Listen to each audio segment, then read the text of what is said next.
Hello, so hopefully we're live in a different position in the living room, and there's the sound of the ticking animals. We've got some solar powered animals sitting on the windowsill, all ticking away. So if you find this interesting or helpful, feel free to give a thumbs up. If you aren't subscribed and want to, feel free to subscribe. So I've got the lights on above me because it'll probably start getting dark at some point. A new view, yes, of some fellows over my shoulder there. Yeah, little fox family and the French teddy behind me.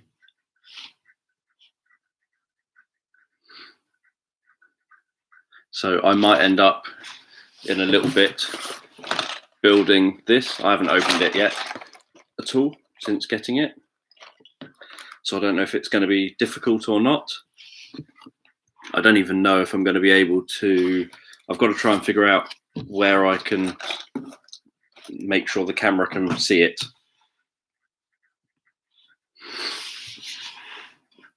Yes, getting tours of properties isn't exactly fun.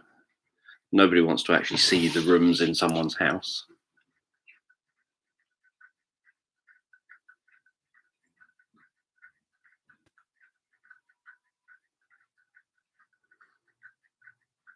Yeah.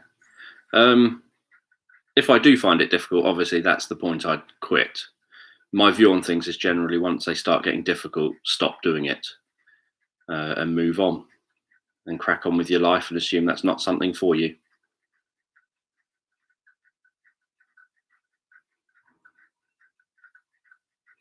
Yes, I think I read your message that said that you're back here at something like 8:10 or something. There's Back to the Future shirt. Yeah, exactly. My view is very much the same as Homer Simpson's. When the going gets tough, quit.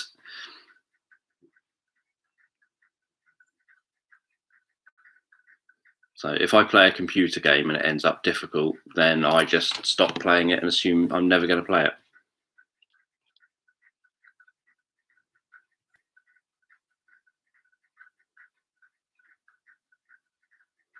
But in this room, you have to put up with the sound of the ticking animals, the moving animals on the windowsill.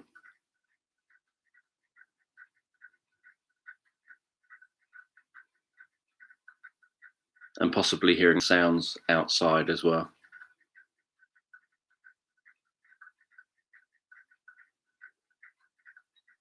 Yeah, we've got 1, 2, 3, 5, 6, 7, 8, 9 ticking solar powered things on the windowsill.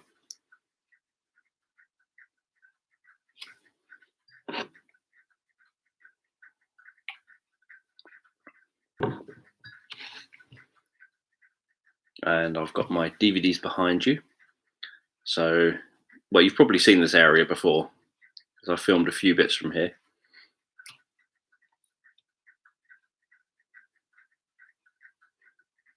I'm probably the last person you'd want as a role model.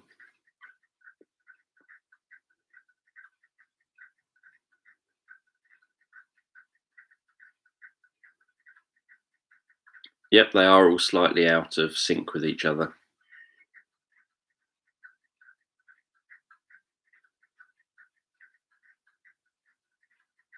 As you can probably hear. I've filmed a few videos from here. I don't know which ones. There's a number of live videos I filmed from here. I do have lots of books on cognitive behavioral therapy.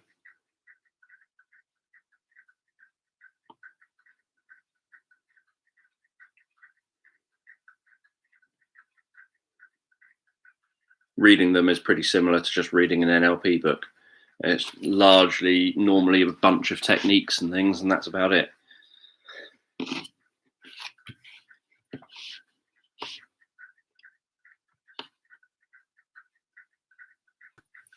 And I've obviously got lots of audio and video lectures and courses on cognitive behavioral therapy. and lots of other therapies as well, obviously.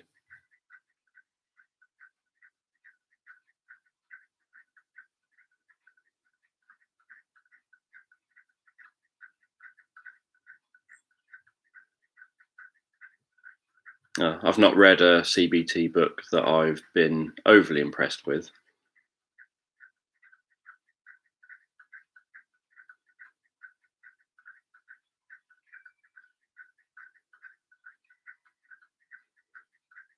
Ah. I think that, well, I don't know, I just don't mind ticking generally. I like trying to hear the different individual ticks and following individual ticks.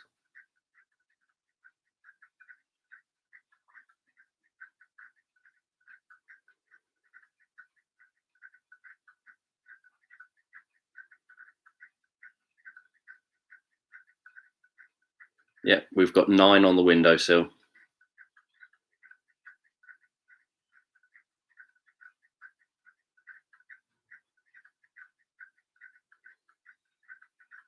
Yes, I've read stuff about things like that, but I've never read that they found kind of solid evidence.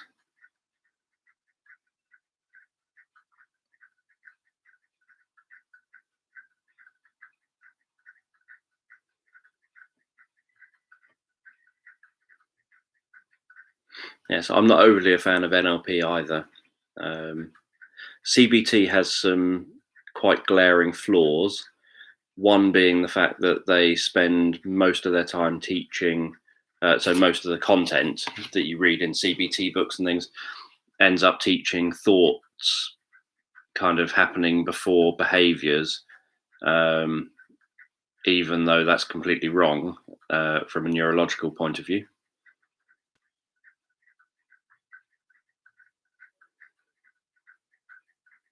But there are some helpful techniques. So I would say most of the approach that I do is probably a cognitive behavioral style approach. It's working on thoughts and behaviors and what have you. But I just find that normally the books end up essentially giving you a whole bunch of techniques and things uh, rather than helping you to kind of interact with clients.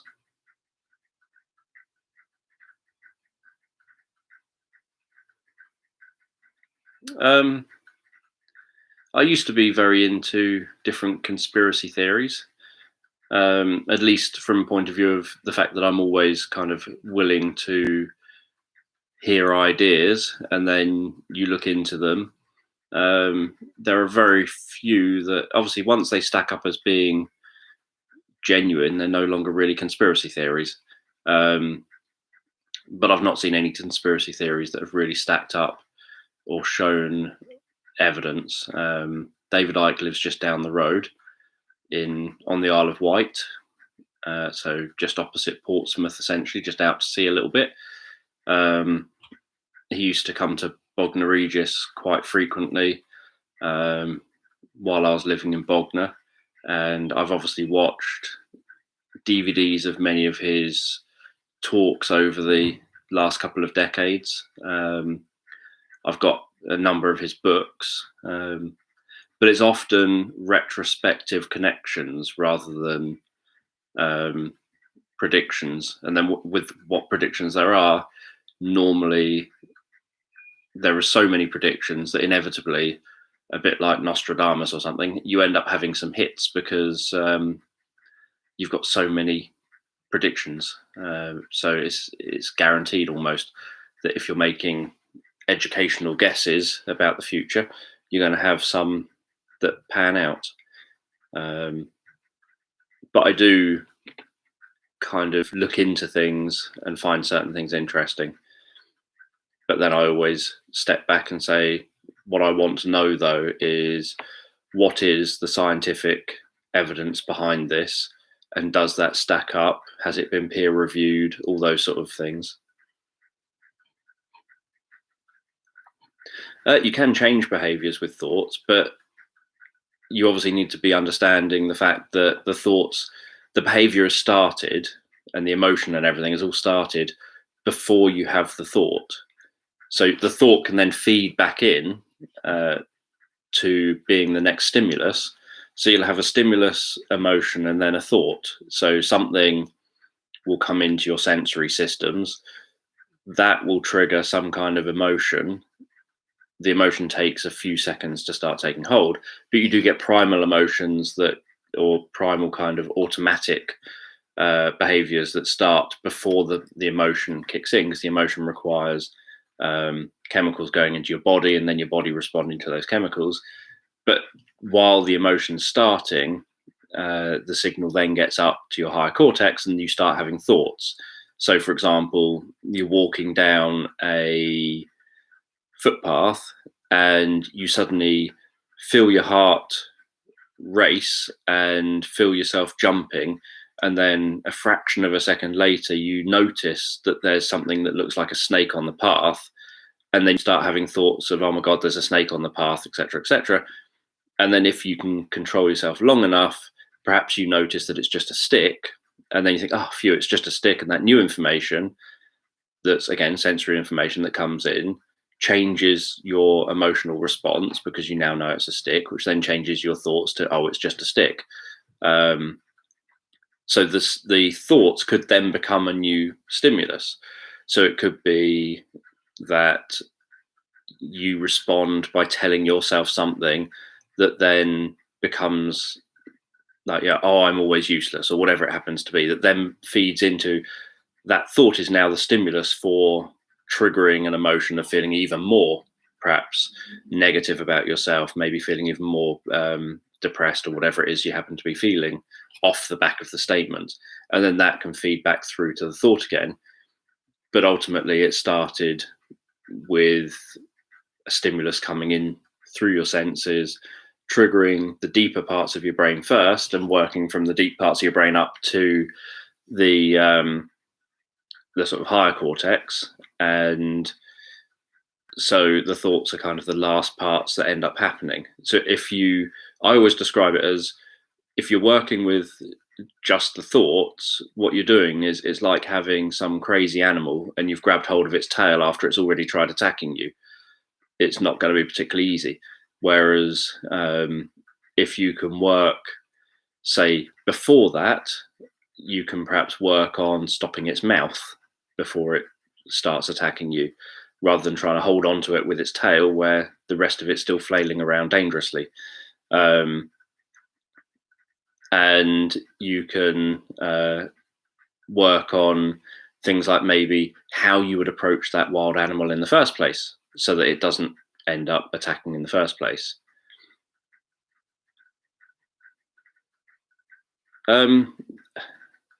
See, there's technically no such thing as an unconscious thought. You're either having thoughts or you're not. You have unconscious behaviors and you have non-conscious behaviors. So unconscious behaviors are things like cell division, the fact that your heart is continuing to beat along without you consciously doing anything about it. Breathing is a mix between, it's generally an unconscious behavior, but you can also consciously choose to take control of it.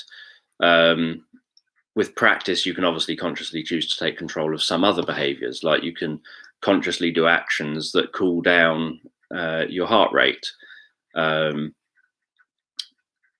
So, and then you get non-conscious things. So that's all the stuff that you're just not conscious of at this moment. Yeah, the Ice Age squirrel with his forever lost acorn. Poor squirrel. So just the way the brain works is that the thoughts are the last part of the food chain, and they can feed back into the beginning again. You know, they can feed back into being the next stimulus. But if you spend all your time just trying to deal with the thoughts first, it's kind of like if you walk out onto stage, you start panicking. And so you then go through the motion of, right, I've got to do these thought-based, these kind of cognitive processes of telling myself that this is safe, telling myself that nobody here's a threat, telling myself whatever it happens to be that the strategy is that you're doing. The reality is you're doing that strategy when you're already feeling anxious. You haven't stopped the anxiety. You're doing the strategy off the back of already feeling anxious. And so that's what I mean by kind of grabbing hold of a tail rather than controlling the head almost. That you're in that situation, you feel like OCD. You're in a situation where you're feeling that OCD, and then you're trying to change your thoughts to perhaps, it's perfectly safe to touch this thing, even though I'm panicking, kind of thing. So you're trying to change the thoughts, but everything has already happened. Your response has already happened. You're now just trying to fight your way back from a response that's already happened. And that's so much more difficult. It's doable, especially with lots of hard work, but it's so much more difficult. There are some bits in CBT, so the overall premise ends up being incorrect, but there are some bits in CBT that do still work. So CBT, you would use a lot of mental rehearsal, and you would use a lot of hypnotic-based techniques. And obviously, hypnosis used with CBT significantly improves the outcomes of CBT. So you would do a lot of mental rehearsal where you're rehearsing something in advance. So you're essentially setting up a post-hypnotic suggestion. So when I am in this situation in the future, I want to respond in this way. So what you're doing is changing the pattern then, rather than working on the thoughts, you're working on the pattern for how you're going to respond differently to the stimulus in the future. So those sort of techniques obviously work with how the mind or how the brain kind of functions, and how the signals pass from the senses through the brain up to the higher cortex, sometimes bypassing the higher cortex if it's highly emotional. Yeah. Once you get the first signal, it is all very similar. Once the input has gone through, and you then get that conscious awareness of what action you need to take, the reality is that when you're getting the message saying, take this action, say this thought to yourself, whatever it happens to be, everything's already happened. Everything's already in play. You're just responding to it at the end of that process.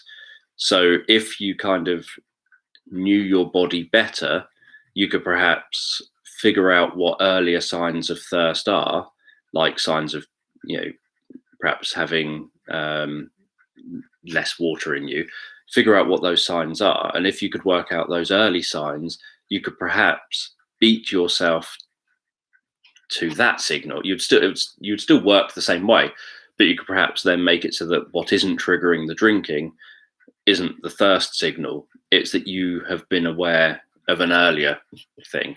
But the reality is, if you're doing it through thoughts, you're still essentially, you have noticed some signals coming through you that have ended up being the way that you're naturally responding, and then you've responded to that. So it's kind of, you can't get around it.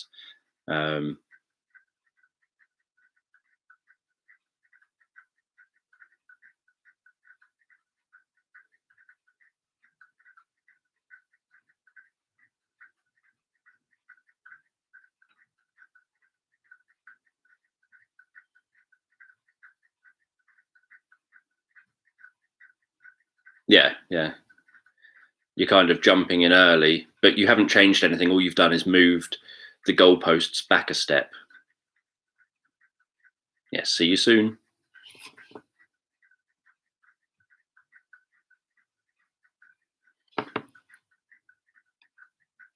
Yes, Evelyn's not normally a film that I would watch, but I saw it years ago and thought, oh, I'll buy that and watch that.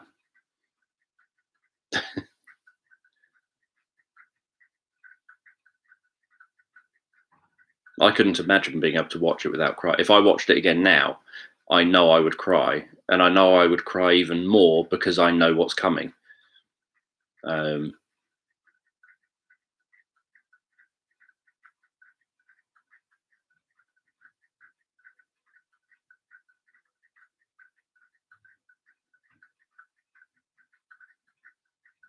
Yeah, I wasn't bothered by City of Angels. I thought that was a good film, though, or an okay film, but I didn't cry at it.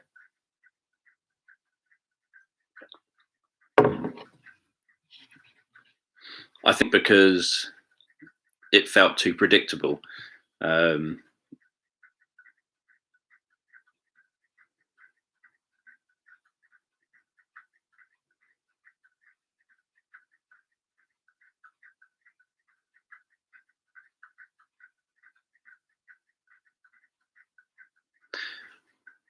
Don't think so. I've never really noticed my reaction to be linked to things like sort of work I do. I just find very specific things trigger me to cry. So with Titanic, for example, what makes me cry is seeing the real Titanic at the beginning. I'm not so bothered about Jack dying at the end and things like that, because that's like, it's Leonardo DiCaprio. He's not dead. But seeing the people waving off the ship at the beginning is very sad. And then seeing some of the scenes of like the couple lying on the bed, the elderly couple who've resigned themselves to their fate, and they're lying on the bed and they just hug each other, knowing that this is the end. And then the water's flooding up around them. Things like that would make me cry, because I'd be thinking there probably was people who that happened to them. So things like that would impact on me, but not sort of external, not normally the story bits. So I would normally cry at bits that others aren't crying at.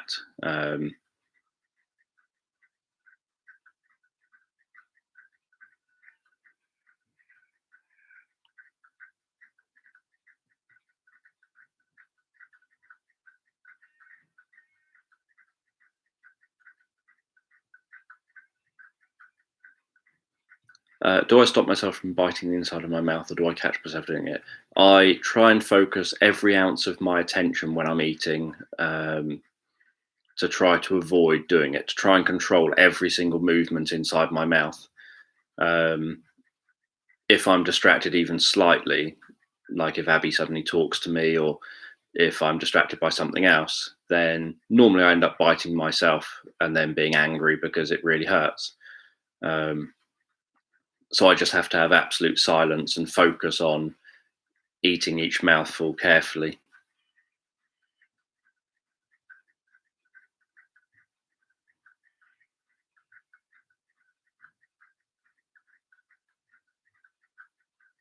No, I don't bite the inside of my mouth when I'm thinking or reading or anything. Yeah, it's just when I'm eating.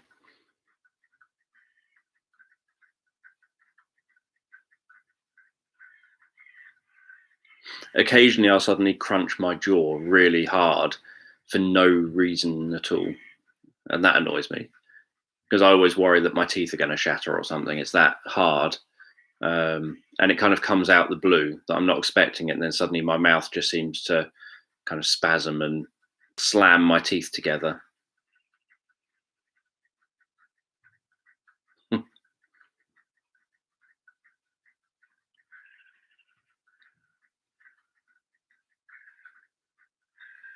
Sounds like a interesting dream.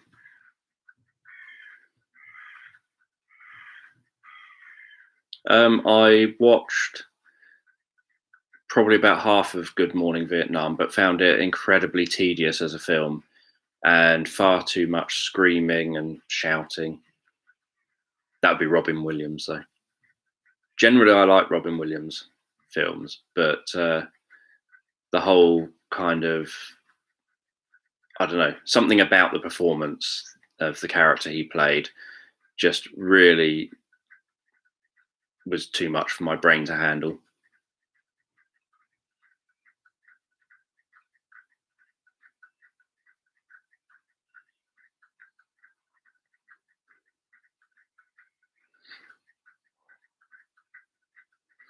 Don't know, which emotional triggers have I mentioned? With phobias, things like, yeah, Mork and Mindy's cool. With phobias, things like the rewind technique seems to work well, as does EMDR. People use exposure therapy. I personally would rather do something softer and kinder to people than exposure.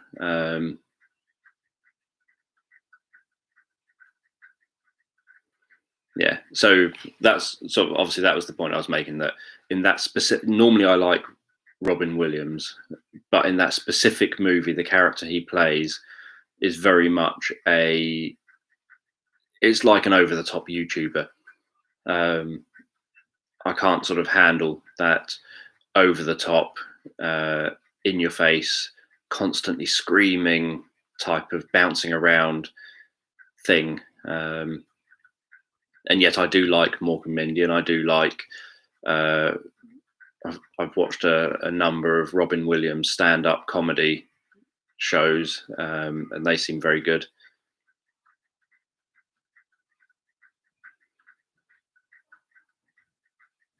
Yes, I'm still not overly a fan of EMDR,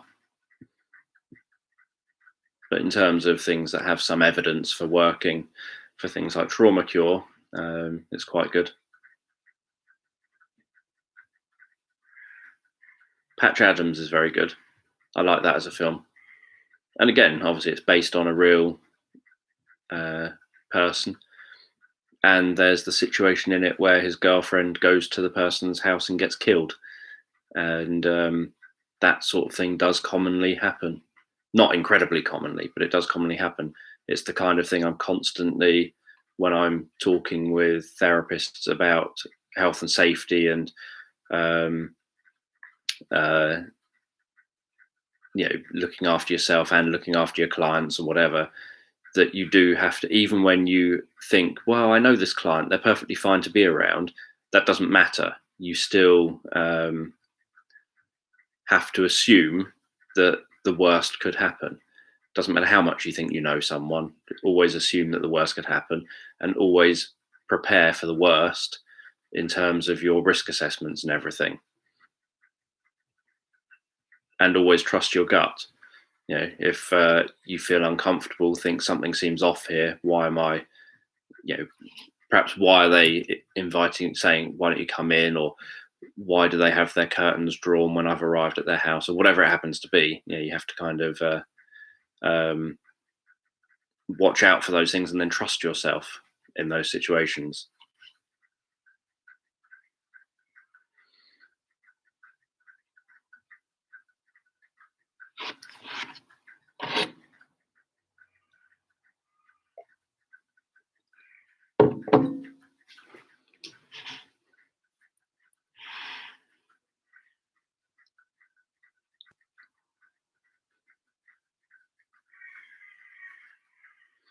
No,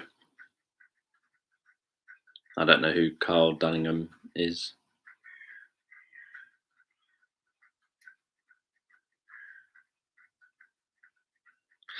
They do, yes. Because that's the thing, obviously, I've told the story on here before about things like, the person who had obviously had to report the parent to social services. And as you do as a professional, you say, I am going to be reporting you to social services. This is the reasons why, etc. So the parent knew, and the parent was fine with it. But some of their friends really weren't fine with it. And when they went to the person's house for their next appointment, the parents' friends had turned up, and they were all threatening, and they were, kind of wanting to beat up this member of staff, and the member of staff had to talk her way out of it and get out of the house. And so, that was something that was these friends, not, it wasn't the mum herself. I've had a situation of working with people who have been victims of domestic abuse, where the abuser comes back to the house, and obviously I'm perhaps working with the mum, I'm there as a male, and then the abuser's sort of arriving thinking that I'm some new boyfriend or something, and wanting to get really angry and violent, and so these things happen, and you have to be aware that there is that risk that these things can happen. I rarely get invested emotionally in storylines. I have very little interest in most kind of storylines. I just want to get to the key bullet points.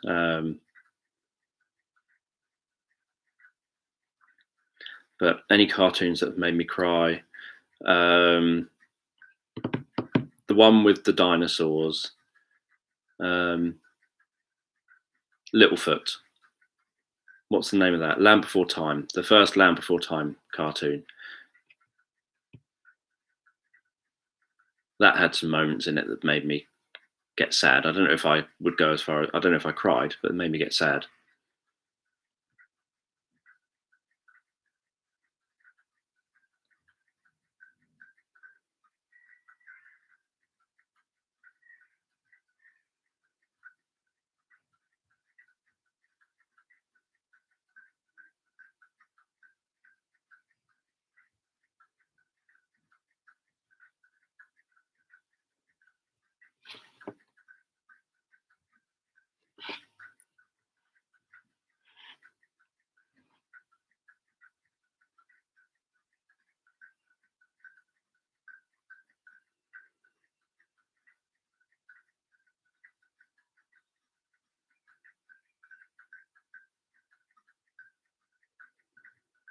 Yeah, I like the first Land Before Time, and I owned probably the first 5 or something. Then it got a bit stupid, but the first one was proper and kind of dark and was really well made. After that, they were bright, colourful, cartoony. I know they're all cartoons, but if it makes sense, that they were bright, cartoony, like I'll slap it on for the 3-year-old kind of films. Whereas that first one had a sort of, I don't know, a much deeper feel to it. The art style was, in my opinion, that bit more grown up. Watership Down, I'm aware that there were bits in it that I thought, oh, poor things, but I don't think it made me cry. But it was something that you would think, oh, this is very gruesome. Not something that you'd necessarily imagine kids watching, and yet pretty much any kid can watch it. And there's often complaints every year here when it's aired on TV, and then parents complain saying, my child ended up watching Watership Down on such and such a channel because it was aired and I didn't know it was going to be on, and they ended up watching it and they're sad now and they're crying, and it shouldn't be allowed to be shown at this time of day.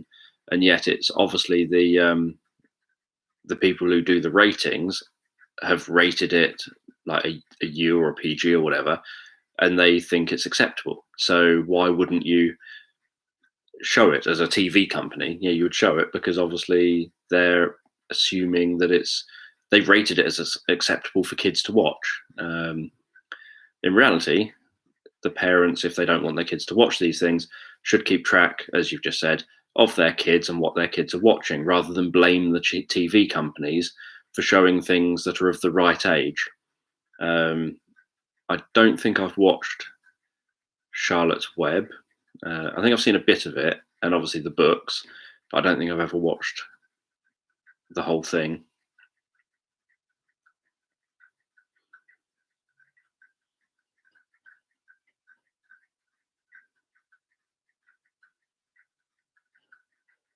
He could fly.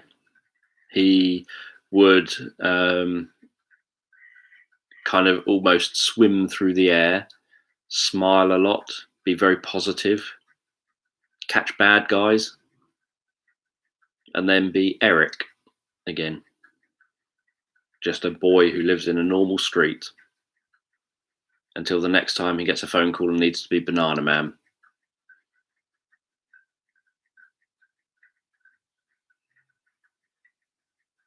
Each episode's only about 5 minutes long, so you can easily just sort of watch an episode.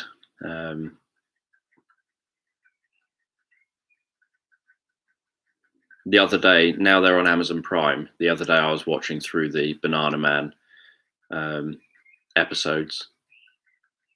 Yeah, I like Count Duckula. I was watching that the other day as well. I regularly, if I can, try and watch cartoons and things.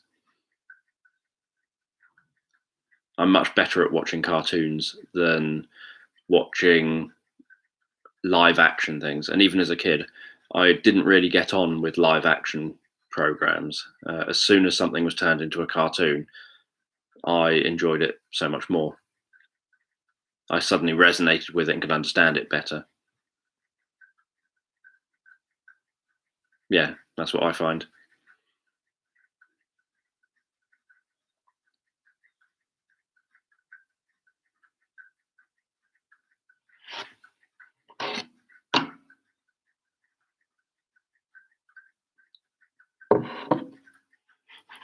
Yep, Danger Mouse is very good with David Jason as Danger Mouse. David Jason, obviously, obviously he's well known for Only Fools and Horses, but he was also the BFG, the original BFG. I think that was just that one magazine that one day with Hamster Man.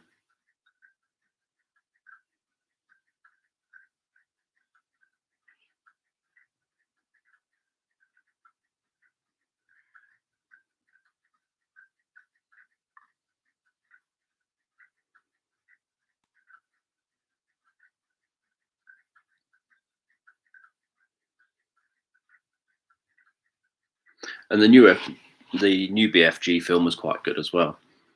I wasn't sure whether I'd like it because of obviously knowing the David Jason BFG, but that was quite good.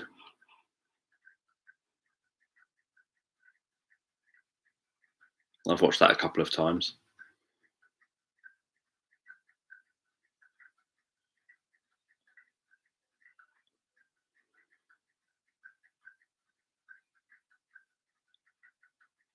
If I like something, I can often just watch it over and over and over and over again.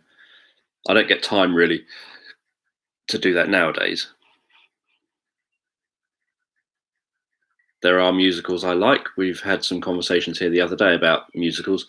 Les Miserables, Mary Poppins and Chitty Chitty Bang Bang are okay. I find them very tedious in terms of I would shorten them significantly and cut loads of the rubbish out and just I'm not really very good with following the story, so I couldn't tell you the story of either one really. Little Shop of Horrors, obviously, Les Miserables, Phantom of the Opera, Love Never Dies, the sequel to Phantom of the Opera. I've got them all up next to me in a musicals section. Rocky Horror Picture Show.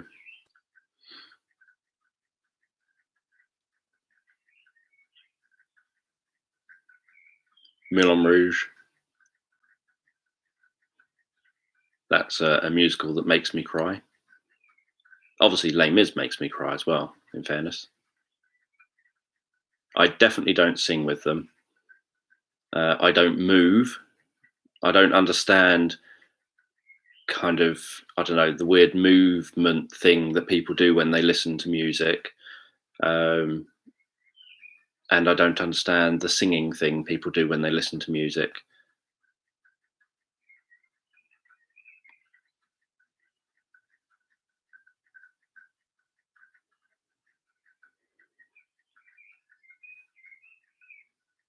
Yeah, I would watch a favorite bit over and over again. And I used to obviously record favorite bits onto cassette tape of things like musicals or anything where it's vocal. So even someone saying something in a film or something, if I liked it, I'd record it so that I could listen to that on the cassette tape over and over again when I was a kid. It's not quite so easy. Well, I suppose you can record it on your phone or something. And I do have lots of audio recording equipment.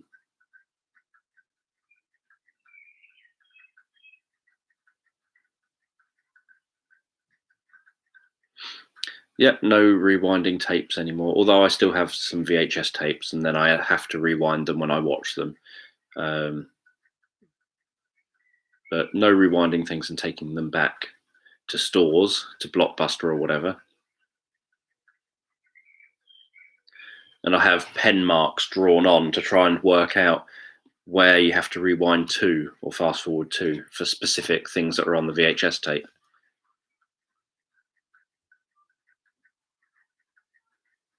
Yeah, I used to like Blockbuster. It's a shame they couldn't move with the times. most of my DVDs and things come from Blockbuster because they were always cheap. After the film had stopped, they obviously get a big stock of film in, like when a new release happens, but then they have to try and get rid of all those sort of copies that they've received, so they can fill their shelves with the next big releases. So I used to go and buy all their sort of bargain DVDs.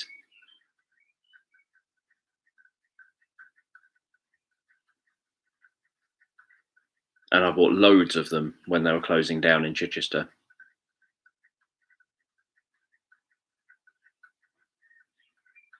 Yeah, I still have a VHS player. It's set up in the room I normally film in and wired up to my computer. I've got like an attachment thing that goes from AV out to HDMI in or USB in or something. So yeah, I don't know if it's I can't remember if it's plugged in with SCART or the 3 wires.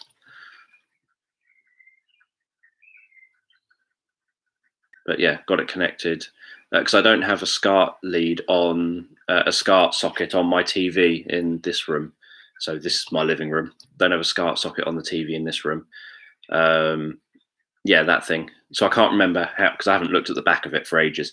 So I can't remember whether I've got it as a SD as a SCART in to the computer or the 3 red, green, blue and audio wire things. But yeah, this TV doesn't have any of that on it. So you can get like SCART or the AV to HDMI, but it's quite difficult to sort of to find them and to have them work. So I now don't have. I've got like a little emulator console thing here that replaces my Nintendo 64, and I've got my PS2 with an HDMI kind of lead thing. So yeah, so some bits of technology have moved on, and TVs or whatever have moved on and said, "Oh, no one does that anymore. Let's leave it behind." So I have to try and find other ways of connecting these devices. I've still got, I lent out. I bought a new PS2. Well, it's not a new PS2, but to me it was new. It was secondhand. PS2 a couple of years ago because I lent my PS2 out to. So I had a PS2. I didn't have a PS1. I didn't like the PS1. I had a PS2. Then in about 2007, I think it was. Yeah, 2007. I lent my PS2 to somebody, and they've still got it because they didn't have a DVD player. So I had bought a PS3, the original fat PS3. So I lent I lent my PS2 to somebody who didn't have a DVD player because I could play PS2 games on my PS3. I had my fat PS3 all the way through until a couple of years ago when I put an Elvis Presley CD into it and it died with the Elvis Presley CD in, and I couldn't get the CD out, and so I had to take the PS3 to pieces to get the CD out of it. And I tried to get it fixed, and everyone said the motherboard has gone and that you can't get it fixed. So I bought myself a replacement PS3, but it was now one of the small kind of slim PS3s, but that doesn't play PS2 games. So at the same time, I bought myself a new PS2 so that I could still play PS2 games. I can play my PS3 games. I can play my PS4 games. My Nintendo 64, I swapped for. I've got it. I've still got it, but it's bagged away now, and I've got a little emulator that plays Nintendo 64 games as well as Super Nintendo, NES, Mega Drive, Master System, Sony PlayStation 1, PSP, Nintendo DS, although I've got a Nintendo DS, or it's Abby's Nintendo DS. Game Boy games are on it. So the emulator has like 100,000 or whatever games on it. So I use that as a way of not having to keep trying to wire up my Nintendo 64 to my TV.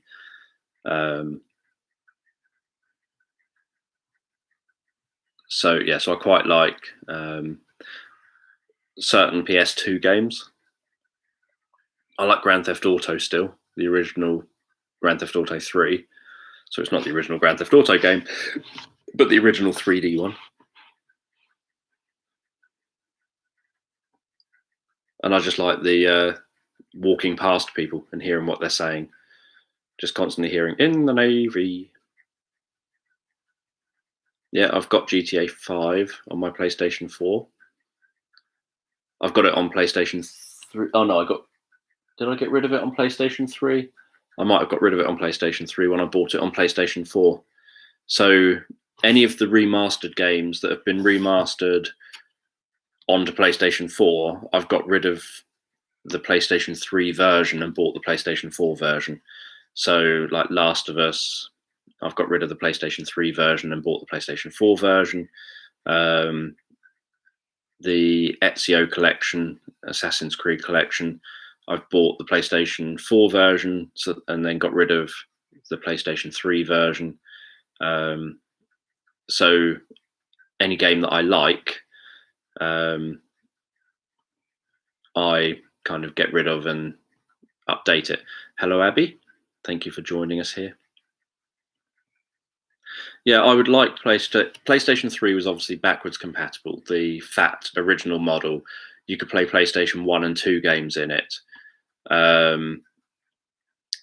And I liked that. And if my PlayStation 3 hadn't broken, I wouldn't have ever got rid of it.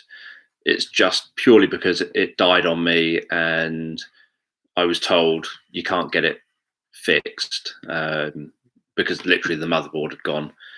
So I just never, I got a replacement and thought, well, I can just get a tiny PlayStation 2 for now. But I'm hoping PlayStation 5 that they will end. There's no reason why they shouldn't be able to implement backwards compatibility for PlayStation 1 and 2 and 4, because all of them are on the same kind of architecture. PlayStation 3 was actually more powerful in many ways than the PlayStation 4, but it was more complicated.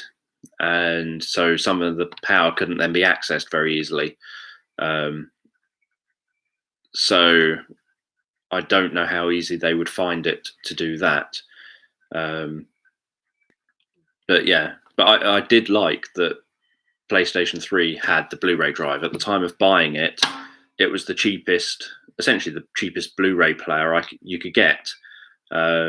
Even though the PlayStation got criticised for how expensive PlayStation 3 was, I looked at it as it's about the same price as a very well-priced Blu-ray player. So why would you not buy it? Even if all you're buying it for is the Blu-ray player, you've then got a games console attached to your Blu-ray player, essentially.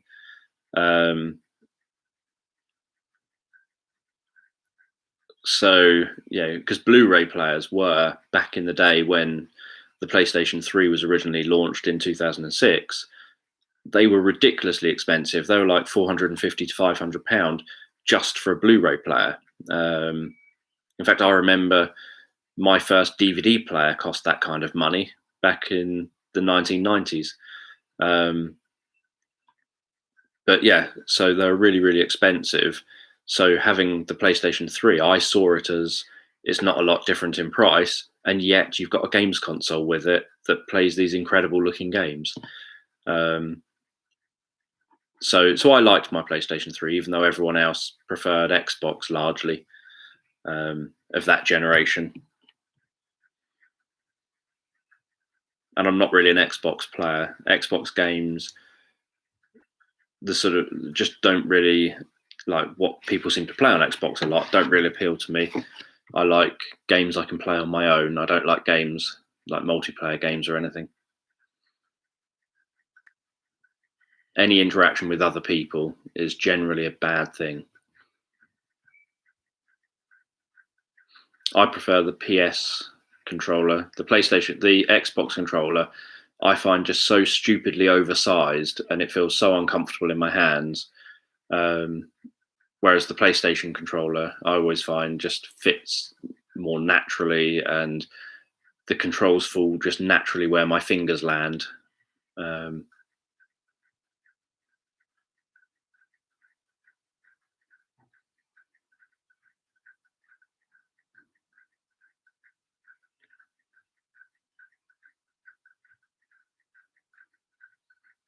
Yeah, I'm surprised that PS4 has done so well, because what you predominantly hear about, even though PS4 apparently has got like double the sales of the Xbox Series X, the all I ever seem to hear from people is everyone seems to be an Xbox gamer. Like whenever you hear about people, yeah, I won't play board games. If it's on a computer, I might join in temporarily.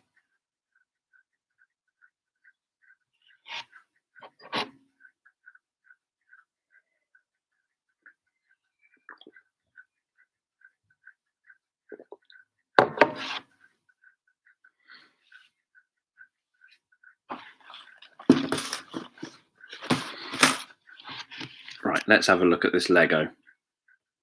I've no idea. Obviously, I can cut my own head off.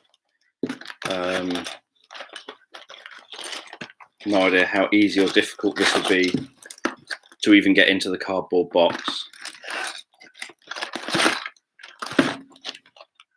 I'm trying to find a way into the box.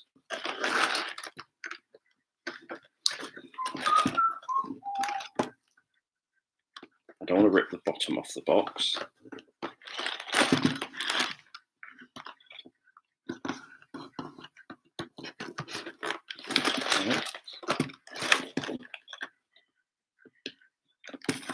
Why does the top of the box not seem to have an opening?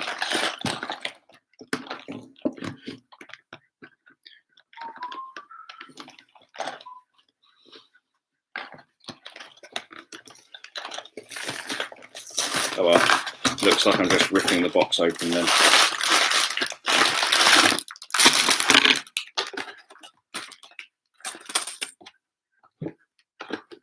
One empty box.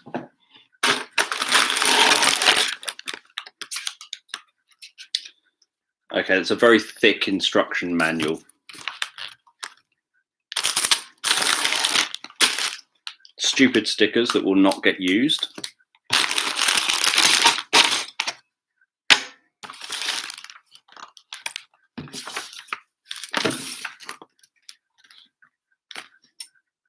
So my box didn't open like the box in the pictures.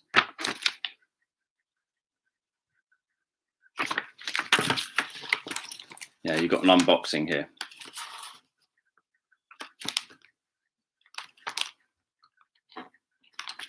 No, not doing something using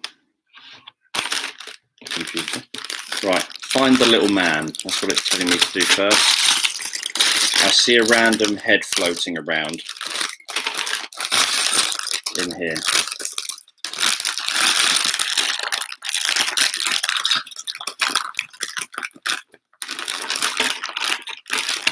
Right, let's see how long I do this for before I give up.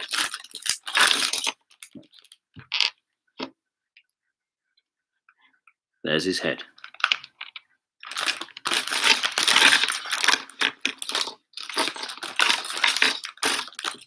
It tells me to put his head, his body, his helmet, and everything all together. That's a body.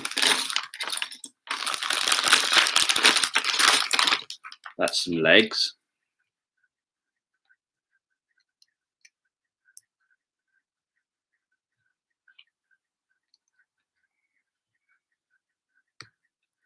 There. If all else fails, we've at least got a random Lego man.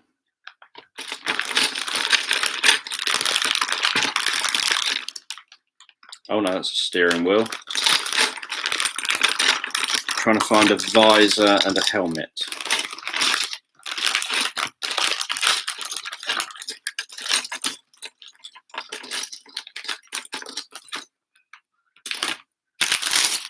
I bet it's going to be in a different bag or something.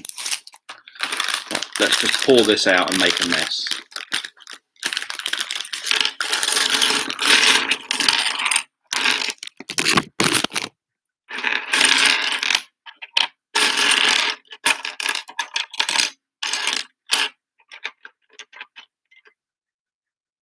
Tyres feel nice.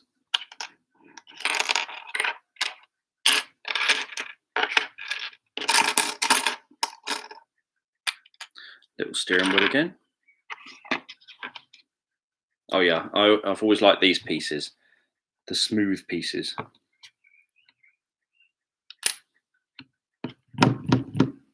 Okay, no visor in there. It tells me to put the visor on him, but there's no visor in that one.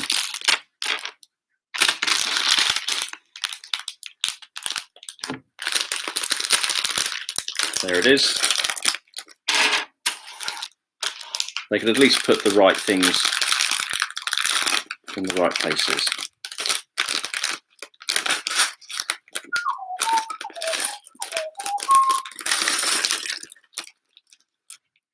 There's your helmet, Mr. Lego Man.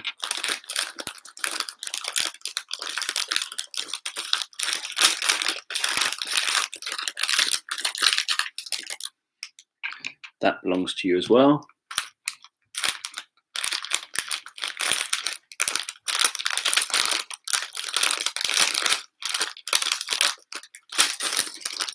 I'm sure we'll find the visor at some future point. For now, wear a helmet without a visor and hold on to that.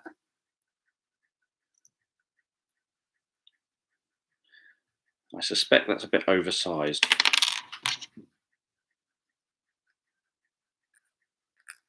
Looks a bit big for you.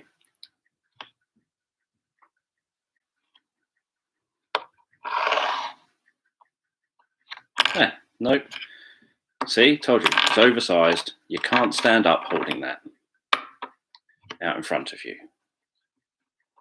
There.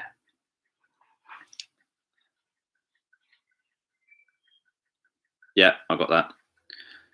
Right, next bit.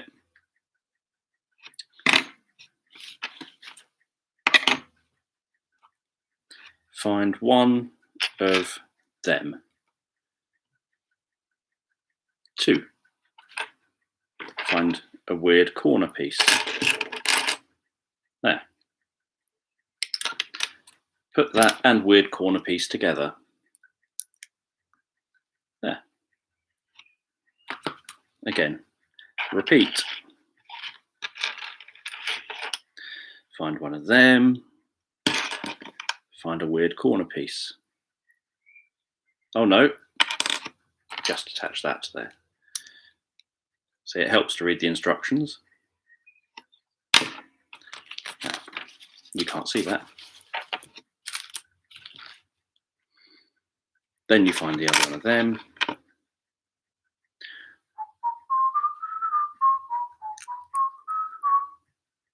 Do that. So yes, you were going to do what I said.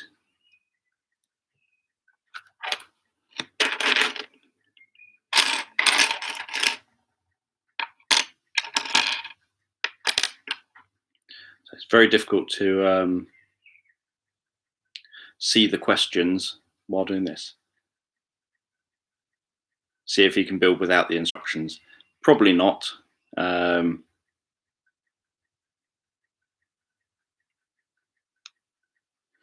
How long have I had this? I don't know. I think I got it for Christmas.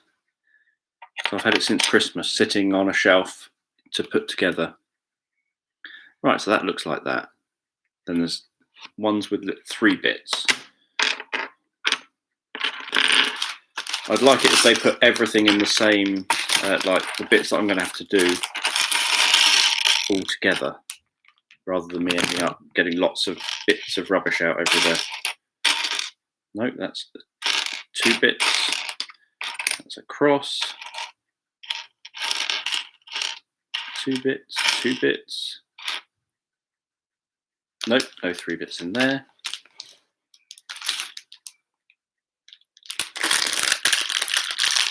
Or else I end up with all this Lego everywhere.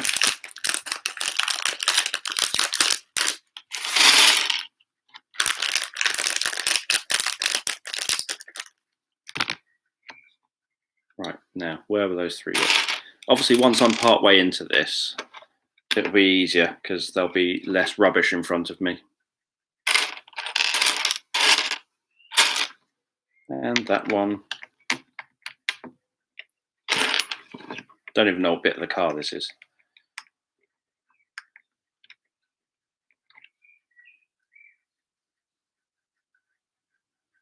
One of them. One of them.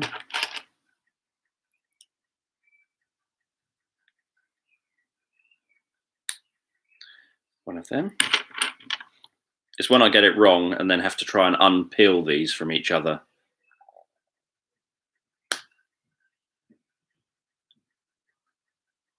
And I have made an archway.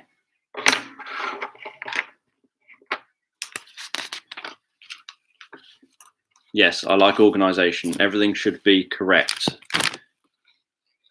If I look at a page of things to do, I'd like it, if it was in bags, to be in bags so that you think, right, open that bag and then put all those together, not just in random bags.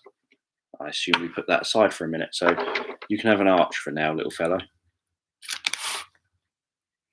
2 little step things.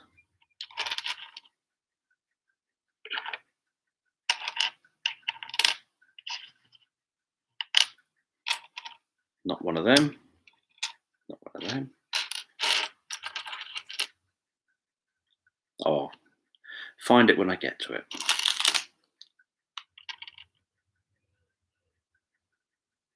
Got noisy upstairs neighbours here.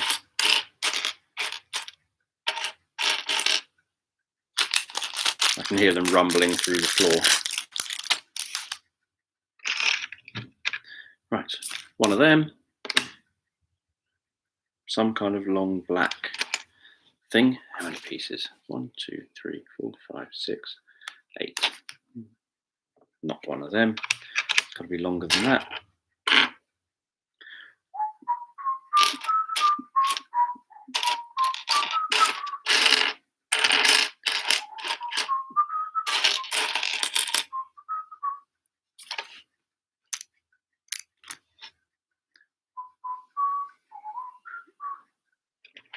That's the only long one of them I can find.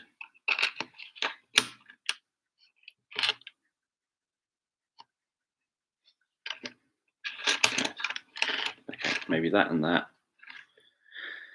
Some kind of thing. That looks about right.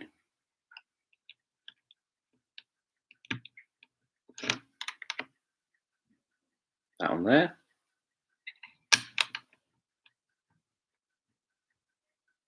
Yeah, I saw that car.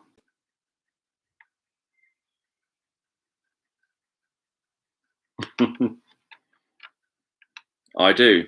I'm left-handed.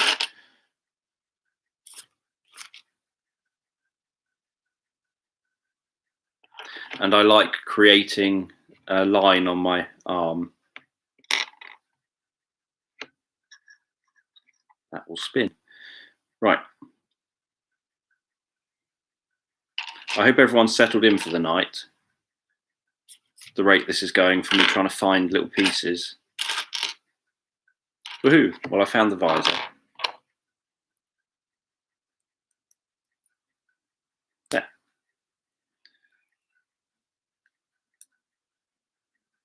Stay on the mask.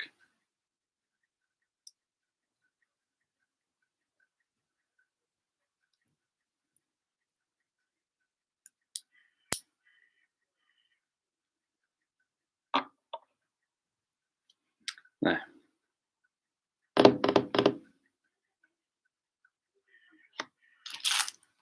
not in there. That looks like them. Even more bits of rubbish going on my table now.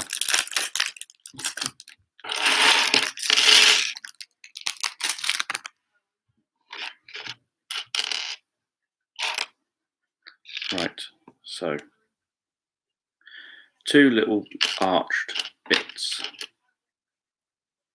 and it's not those bits. It looks like that. That's one. Where's the other one? There. Well, it's easier to have shown me it that way up than that way up. Right, so that goes on there. That goes upside down. One of those there. One of those that side. Back up the right way. We're going to be using that thing.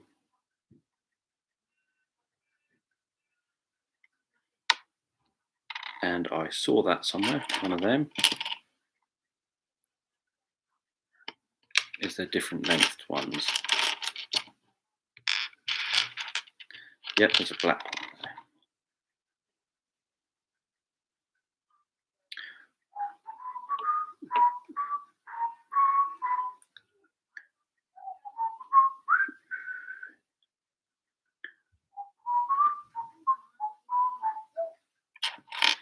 And probably that.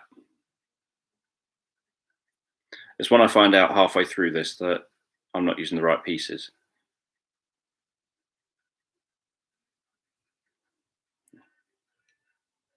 Yeah, that spins. Yes, Lego is uncomfortable to stand on.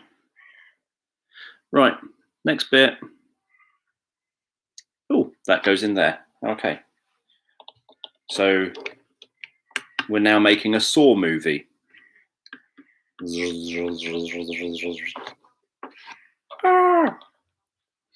So, Inspector Gadget, yes. What am I building? That car. Nope, there's nowhere for me to leave that in view. Yeah, the car on the thumbnail.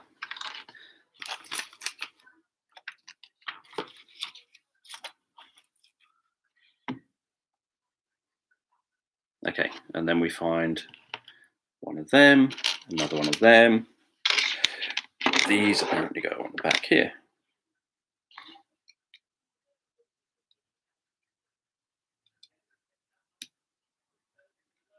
I've just noticed this is just the rubbish back bit. It's not even the car.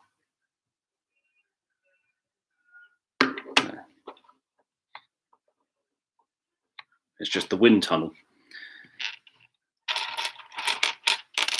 So a pointless bit, really.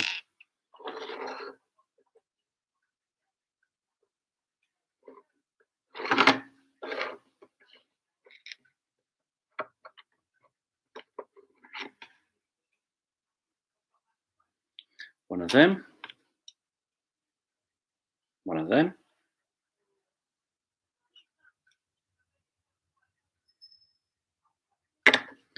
And now I finally get to work on the car. So that's kind of that bit. So there's the car.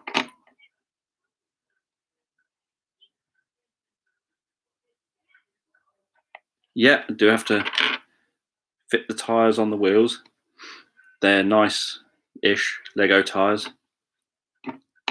Right, one of them. Find something that looks like that. A weird piece. Is that it? Yeah. Looks like a face. And that goes in there. I hope my driver fits in this when I put it together.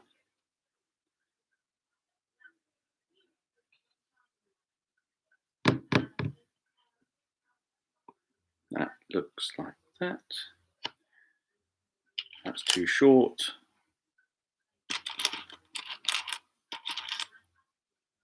maybe that one.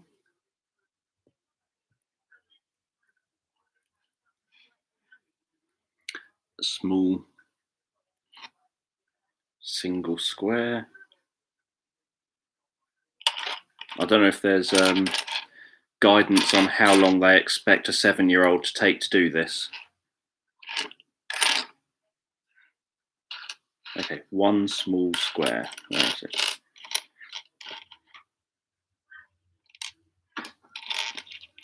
There are some small grey squares.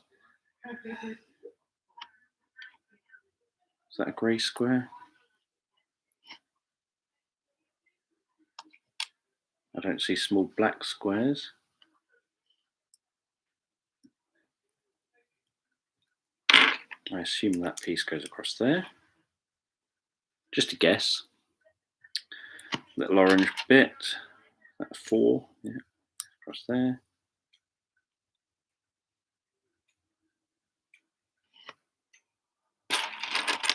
Two crosses, I think. Just guessing because I don't think the instructions are overly clear. But maybe they go there.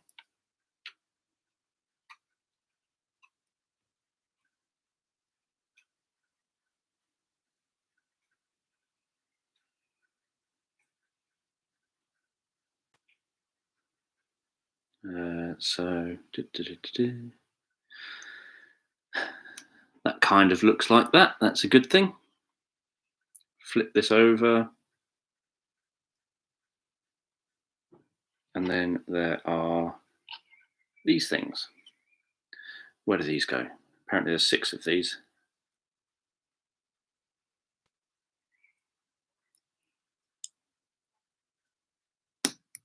One. Put that on the bottom and break the top. 2. 3.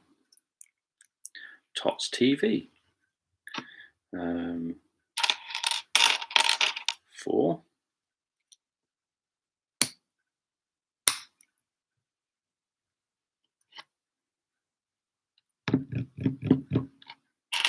5. And 6. There. Looks nothing like a car so far. I'm sure that'll all change in a minute.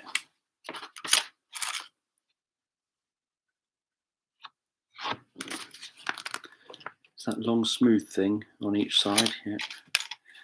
That'd be one on that side, holding them in place.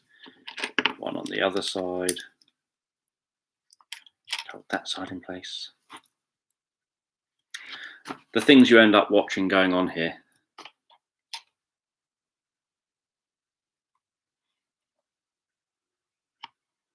Even more of these little tiny things. Where do they go? There. Another tiny little thing. There. Orange one. There.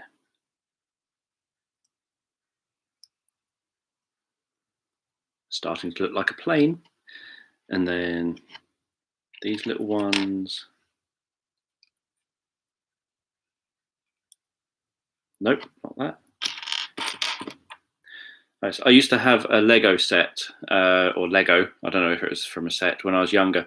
And these little pieces, so it's a little 2-spaced soft piece. They were little letters, and they had a little letter design on them. And there was a little postman. And I used to like the feel of these. And I still do, obviously. So that goes there.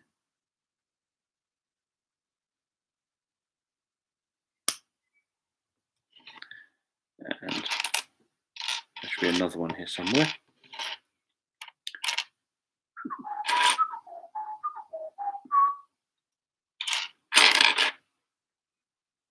That one? No. Nope. Nope. Nope. Nope. No, nope. Nope.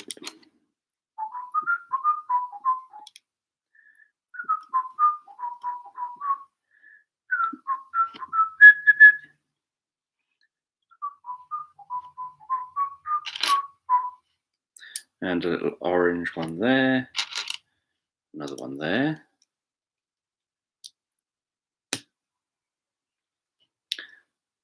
And it still looks like it's supposed to. That's always a good sign. Now I have to build some weird thing. Where's that? Nope, that's not that. Not that. Not that one. Not that one. Not that one. Not that one. Is it that one?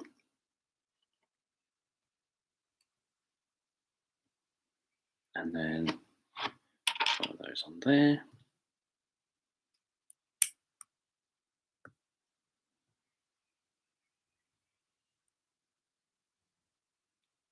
Yes, it will be a nightmare if I play something wrong.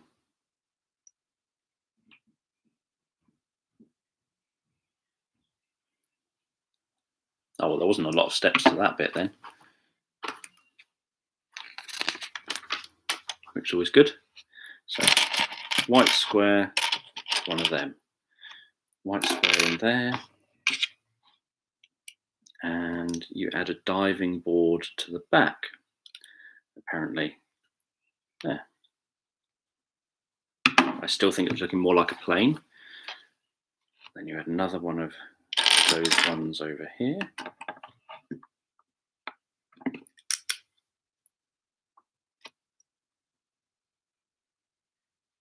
Two of those little black fellows there. One either side of that.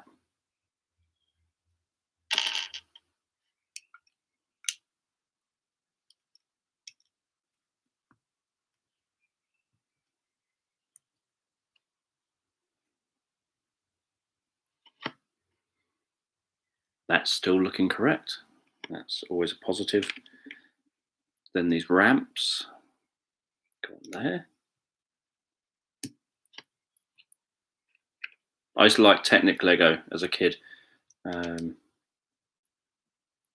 where you obviously make something that could actually do something. Okay, what's next? Two bits like that. Three is down each side.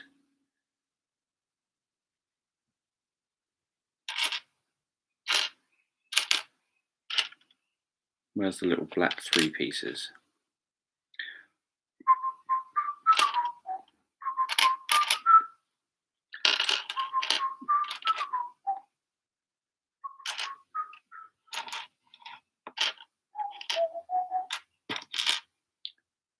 Okay, not black. One there. And one. Ha, ha, ha. There. Next bit. Some angled bits.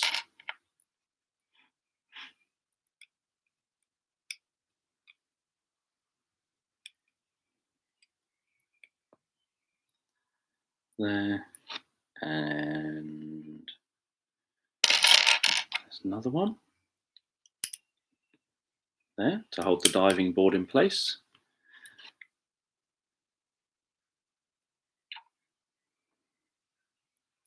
And I assume it's these bits.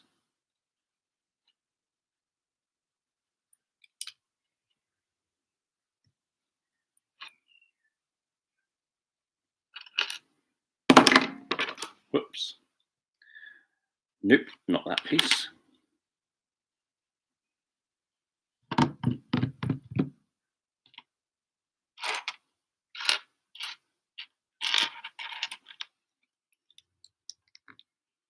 We're whizzing through this.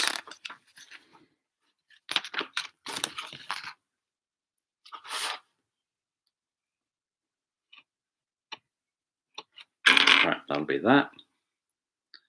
That goes on. Where does that go? There's the diving board.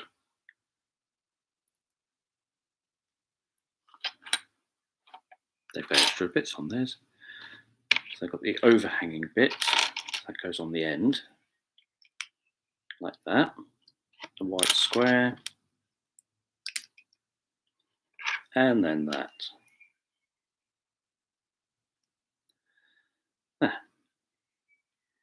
Next bit, that's that bit. Where's that? Oh, lost a tyre.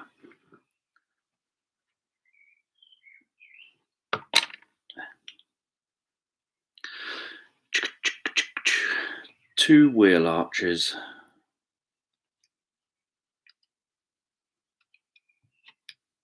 Van.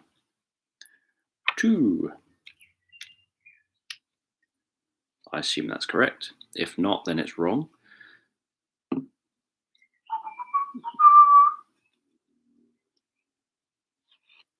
Another one of them,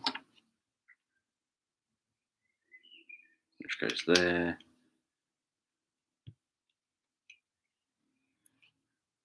Little one of them goes in the middle.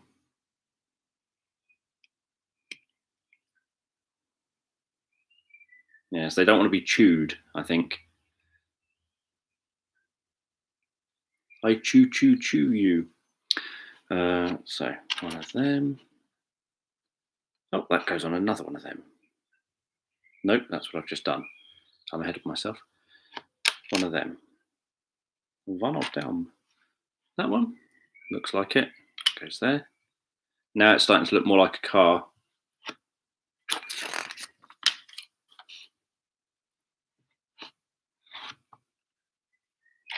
Some little shoes. Where's the little shoe ones?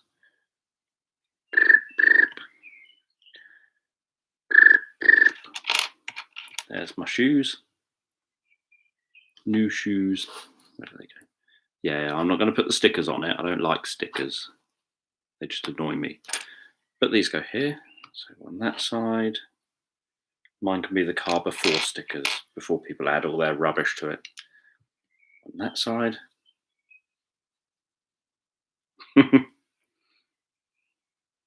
Yes, wrestling Lego bits out of a cat's mouth.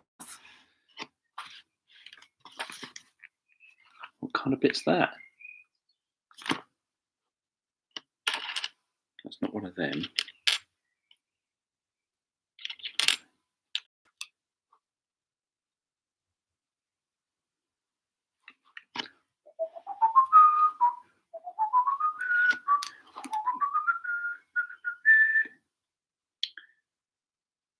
Two of them.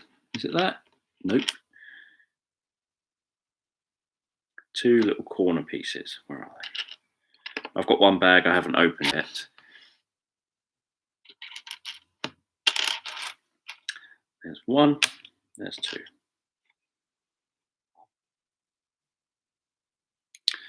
I see now.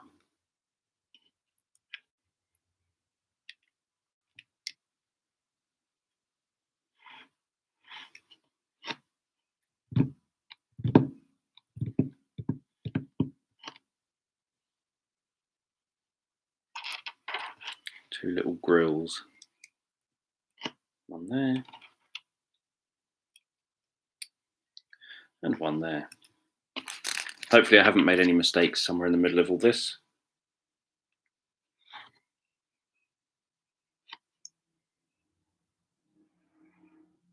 Yes, this is how I end up doing activities.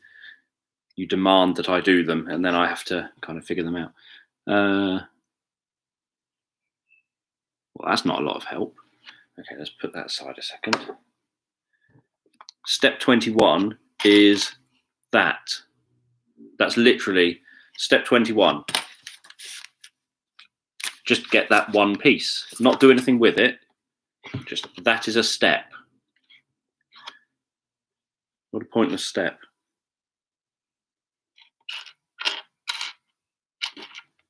Two of these. One there. Don't like that overhanging bit.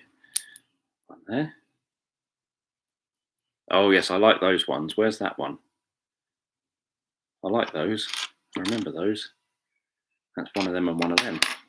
I like these pieces where that fits into there I can't remember what I had that had one of these, but I would spend hours just moving this. If it moves, this one's a bit stiffer, but it moves on like a hinge. This one doesn't move very well. So I'd spend hours just moving that hinge. That goes on there. Then you've got those weird ones again. Not those weird ones, but a different weird one. Where's the weirdling one? Is that it? Nope, not those weird ones. Nope. Those weird ones. And they go on.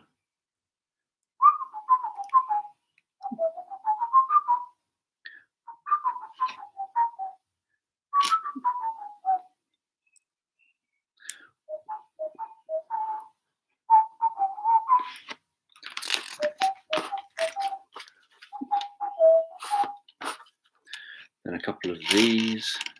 Is it going to be those ones? Yep. And they go.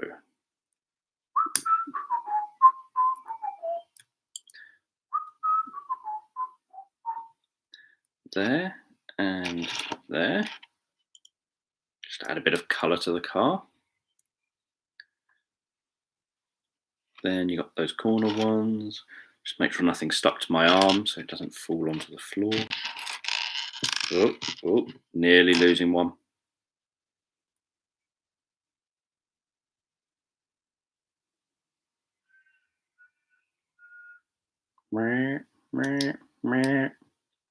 So one of them there. Should be a second one somewhere. Second one. That goes there.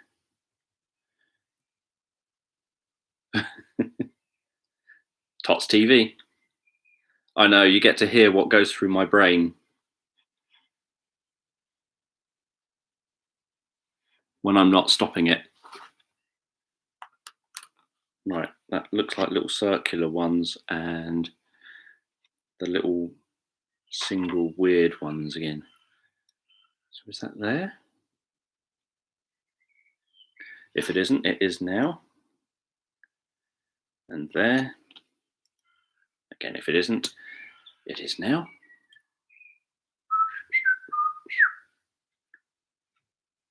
And little circular ones. There's some circular ones. One in there. I don't know if anyone else can hear the crows outside, making a lot of racket out there.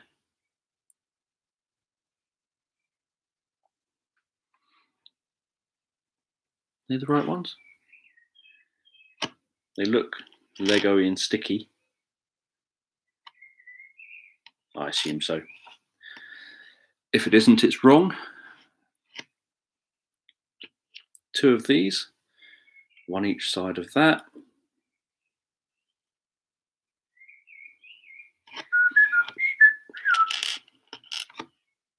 One on that side.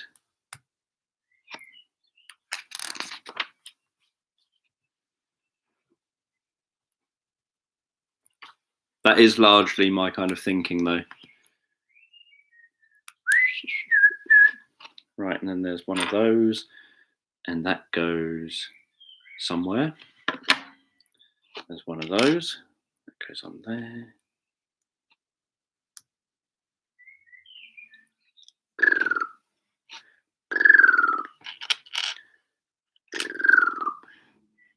Are these ones those ones? It doesn't tell me they are. Two of them. Okay. And so these go on here like that. On that side.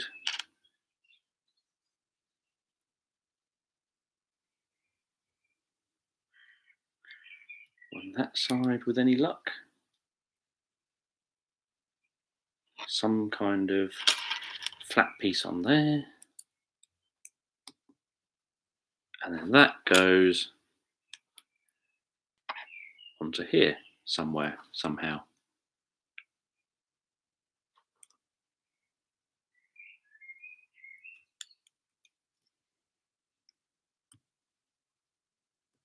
Yep, that still goes up and down that side. Ah, that goes on there, does it? Right.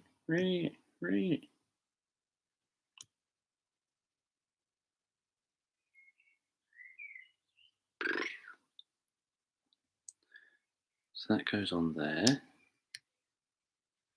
that right? Looks right. And it claims to fold that down there like that. So that's that bit. And then I need that bit. I think that goes there. Whizzing through this now.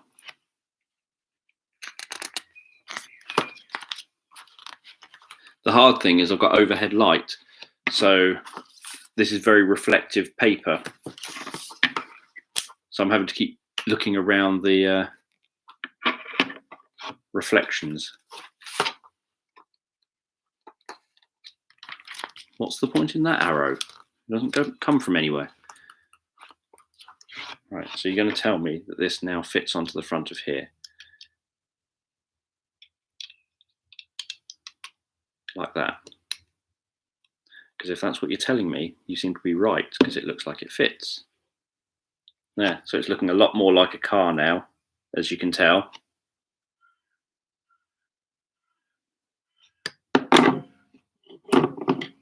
Let me just test it, make sure it's right. No, it doesn't spin very well. Right, so this kind of resembles that.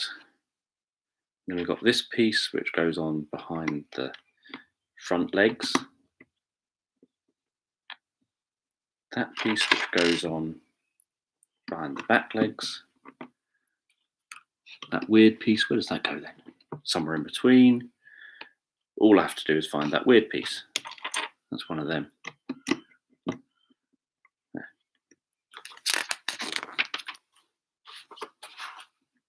Yeah, you can take a look at my undercarriage. Check that out.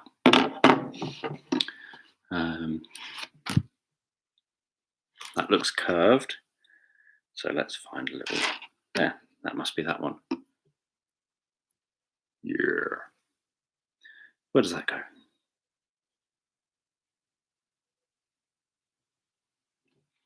On to. What bit am I looking for? A strange orange bit. Where's the orange bit I'm looking for? Nope, they're normal orange bits.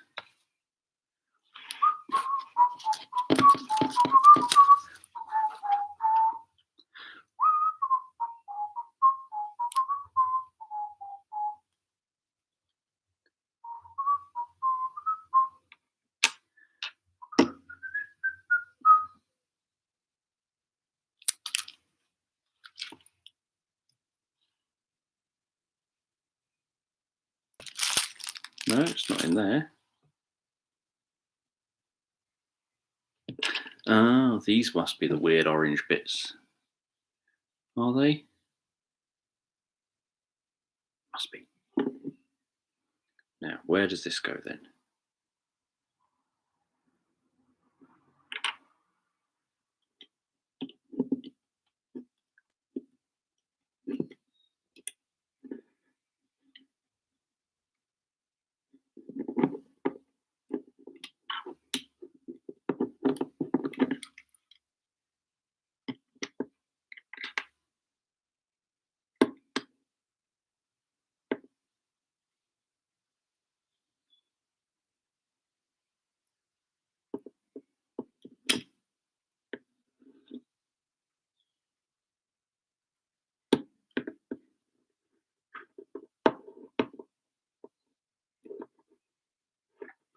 On that side. I assume these are the lights on that side. And that somehow fits down here.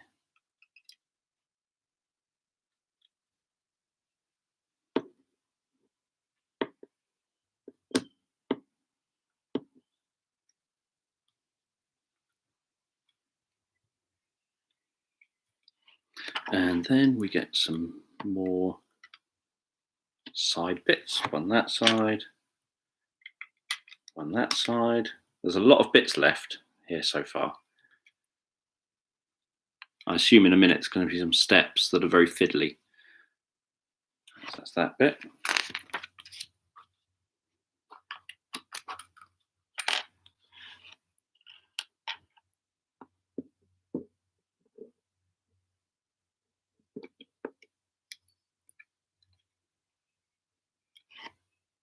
One of them. Another one of them. A little one of them.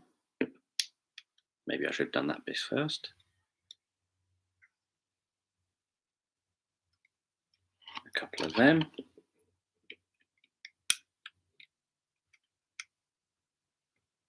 Okay, where does that go? Over there.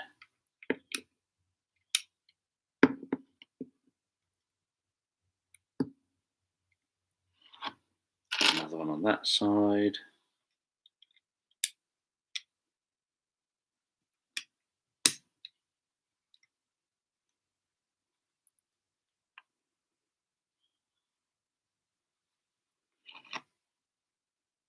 A couple of little individual ones again.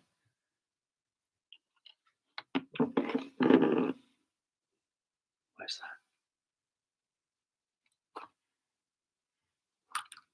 that? Oh. So, one on there. Oh, don't want to lose something inside the car. One on there.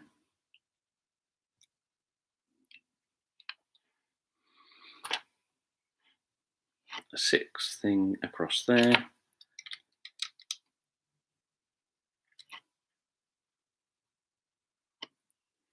One of those ones, I think. Yeah. On there. I hope this little race driver appreciates all this.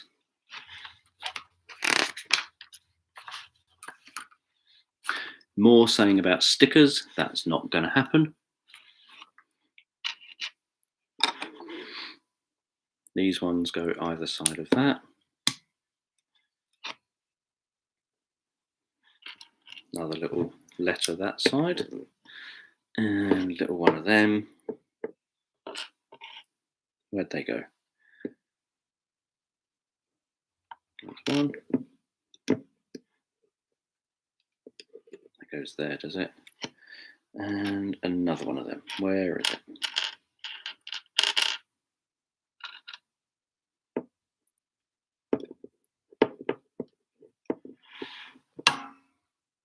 Done, done. Done diddly done. And then you've got some more of these weird ones.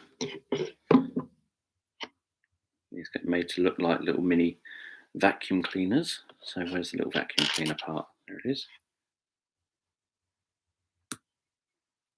One. And there should be a second one of them somewhere, I think. Oh no, just the one. That goes in the front. That space there. That was a quicker step than I thought it would be. Then it is, that looks like one of them, and one of them. Another thing saying about stickers, that's not going to happen. And this goes on the front there. There. Just breaking the front of it though, while I'm doing this. Right, so that's that bit done. Then are these bits? They are. So these go near the arches on that side.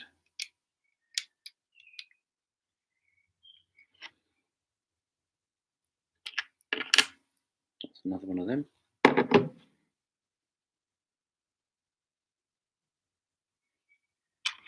On this side.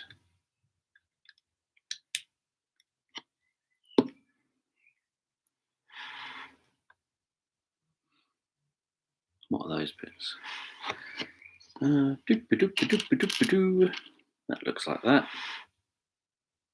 That's going on there somewhere. Is that next to that? Looks like it. That's one of them.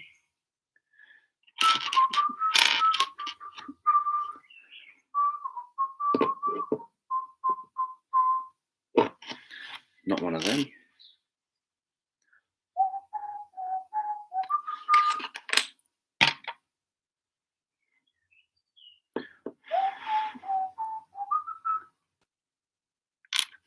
Not one of them. That's the wrong side as well. Yeah, one of them. That goes on the other side. Sorry, I feel like I'm ignoring you all here by focusing on my car while I try and put this together. Steering wheel. Now I have found that already. That's the first thing I found. That goes in there. Brum, brum. Chugga, chugga, chugga, chugga. Right. 4 of these. Where do these go?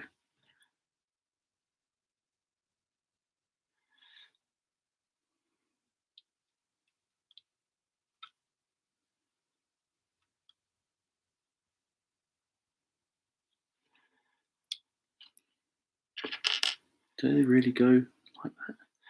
Looks stupid. Let's do it anyway. That's what the instructions tell me. The instructions wouldn't lie. Same this side.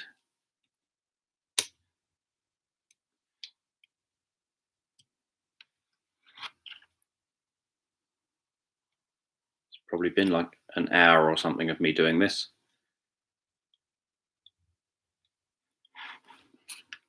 Yes, except that he can do a very good job of making noises. Right, that's not one of them, but it's a little square with a soft top. Where is a little square with a soft top? There's a little square with a soft top. Now there's 2 of them apparently. There's a second one. You are correct, there is 2. And where are they?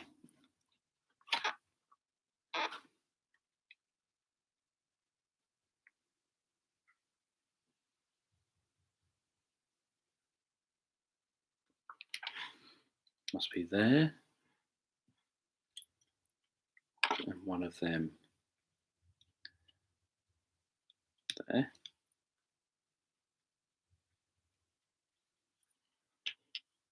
There. The birds must have gone to sleep. They've suddenly gone very quiet.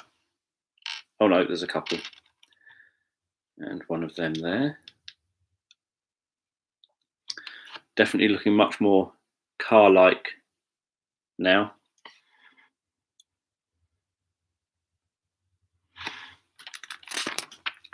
Rumble from upstairs. Right. Front windscreen. A little bit for the top. Not that bit. It's a longer bit, that bit.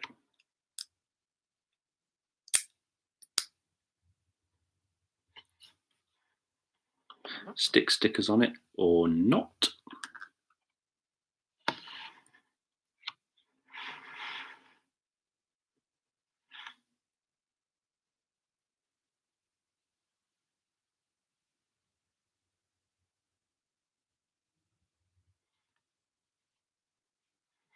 And then that goes, no, it goes in that way, does it?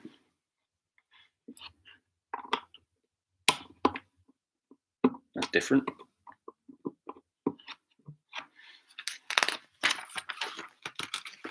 Thank you for popping into the live stream.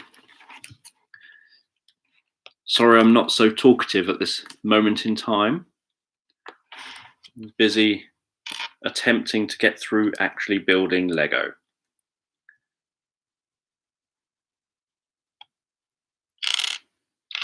It's sat since Christmas for me not building it. Now we're in a situation where I suppose I don't really have an excuse. I should get on with it.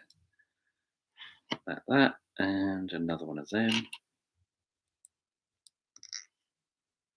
And this goes on the top like that. Stay in place.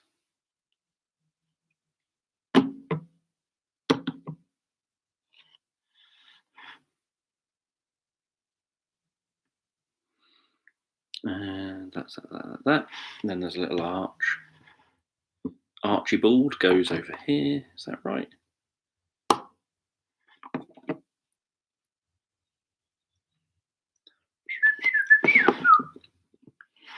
And then these bits, perhaps.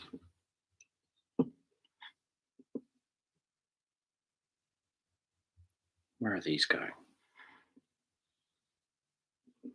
They look like they overhang. I suppose they don't look as bad as I thought they would, overhanging.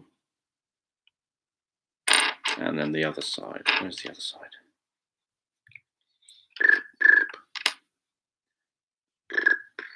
Where's the other side? Trying to find the other side.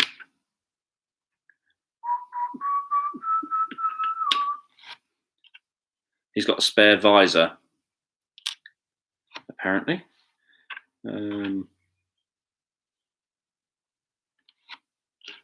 Nope, not one of them, not one of them, not one of them. Is it one of them? Yeah. There's got to be something else due to go there at some point. So that's that. Part 47. What goes for 47? One of them. And that goes on there. That looks right. Two of them, one for each side above the wheel. On that side. On that side. Put stickers on them. That isn't going to happen. Next bit. The big one, and that goes on the back. On there.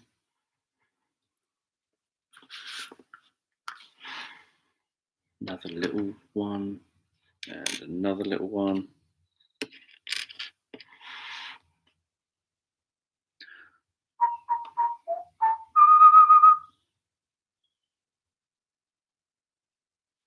There and there. Or is it there and there? So that goes with one of them. And the other one goes with one of them. And these go on here, apparently. Do they? Oh, they've got them curling out.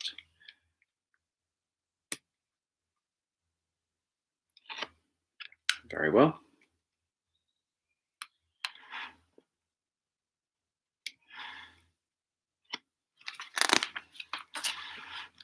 Next step is that. Not one of them.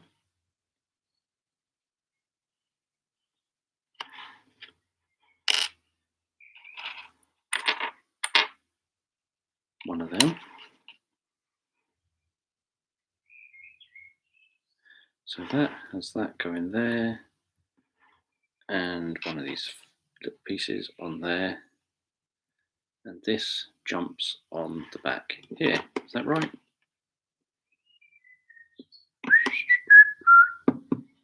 That looks about right. Then we've got the big window and the little window. Big window goes on there.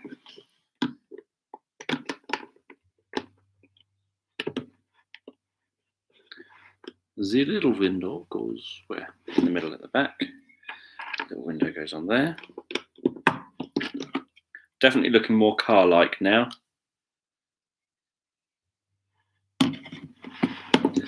sure I can show you that. Well, I can show you the sticker sheet now.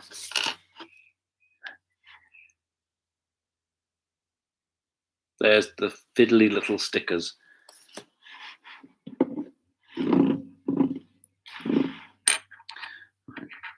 That.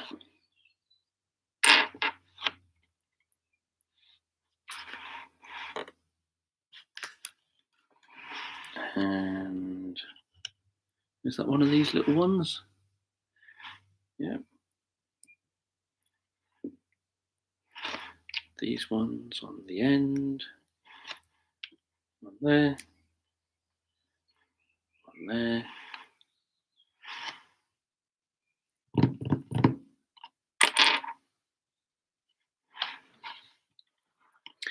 Not one of those. These ones. Whoops, nearly losing another wheel. One of them there and there.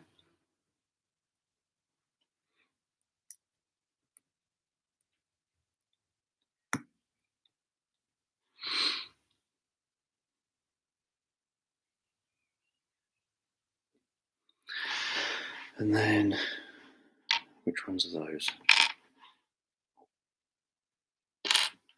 Those ones. They're curling round there. And they're curling round there.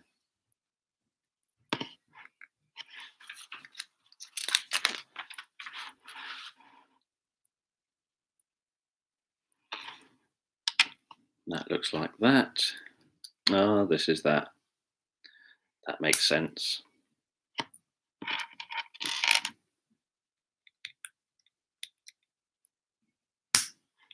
So that and that. More sticker rubbish. That isn't going to happen.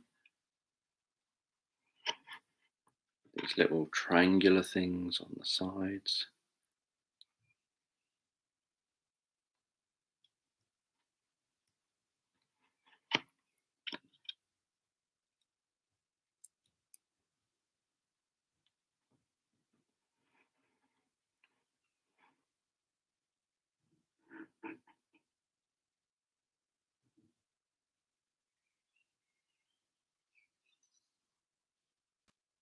Yep, done that. And this attaches on here. Where does it attach?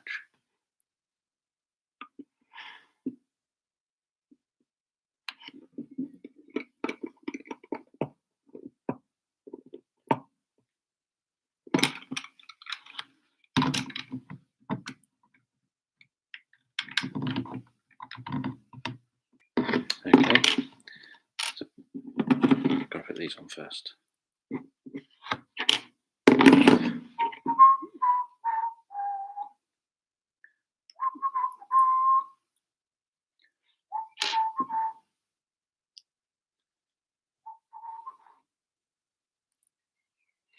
Let's try that again.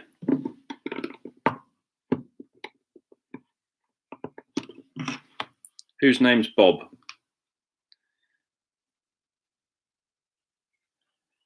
That's definitely resembling a car now. And it feels solid like a car as well. I'm not overly a fan of stickers generally. I just don't really understand the point of them. One of them. One of them. I actually think I'm getting near the end now, which is a good thing. One of them. I wonder how many pieces I'll have left once I've got to the end. One of them. One of them. One of them.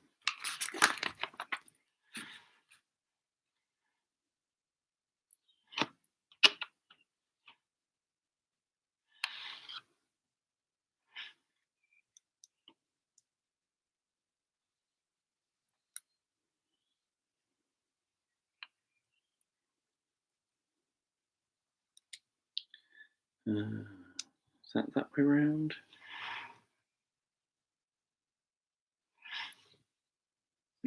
Nope, that way around.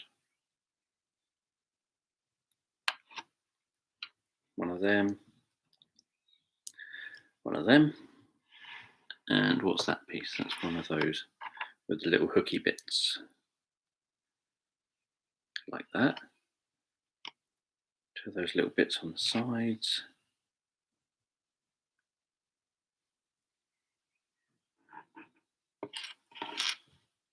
Where's the second one of those bits?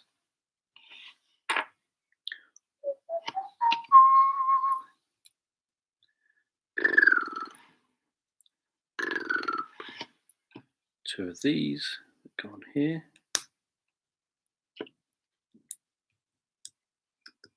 More sticker rubbish, and one of them, or two of them, and they go on behind that, like that, and like that.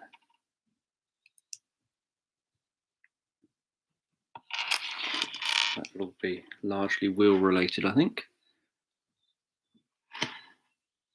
Two of those.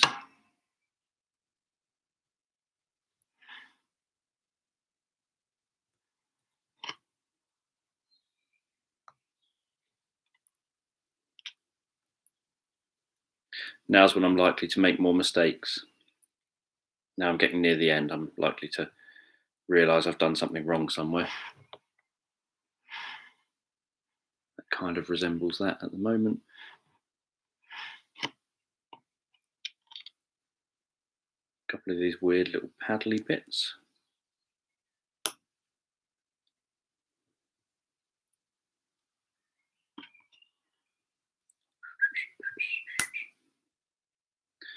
Like that and like that.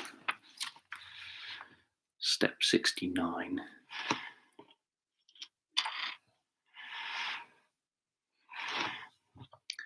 Another one of these that goes on. Nice pleasant outside coughing. Right, so that looks like that. Ooh, how pleasant. So that looks like that, and then there is these folding up that way.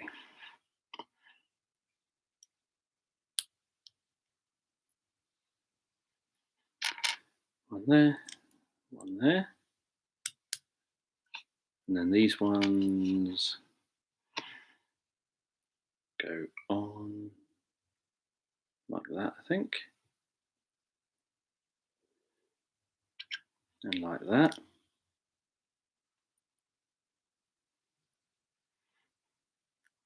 How to shut Dan up during a chat.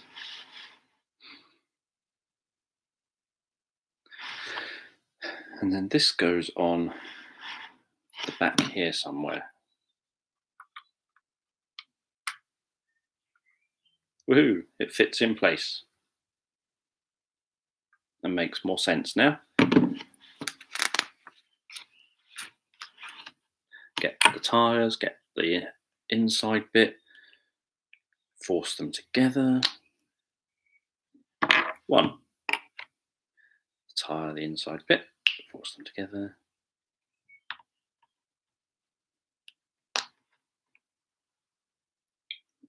Two. Tyre the inside bit, force them together.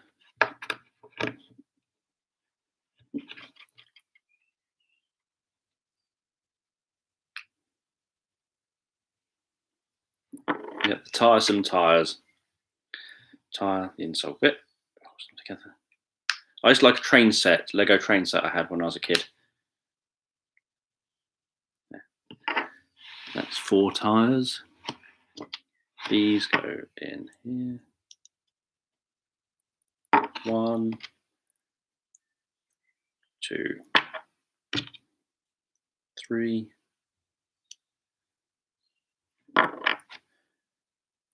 4.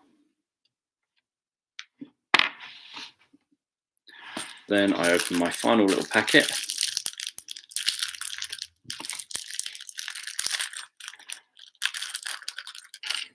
I'm going to have to borrow your little device in a minute, little matey. So this goes. These go on what side? this side. That, and opposite that, I assume is these ones.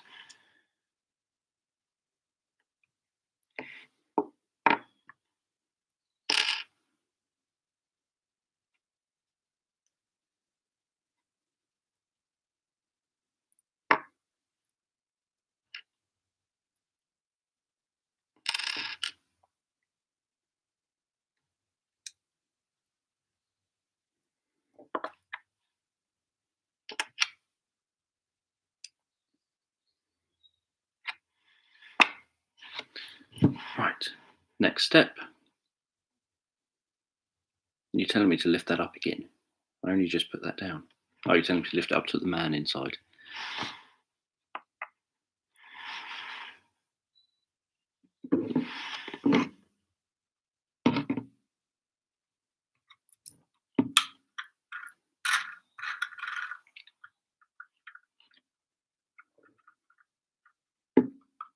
Why is it suggesting I use his little tool?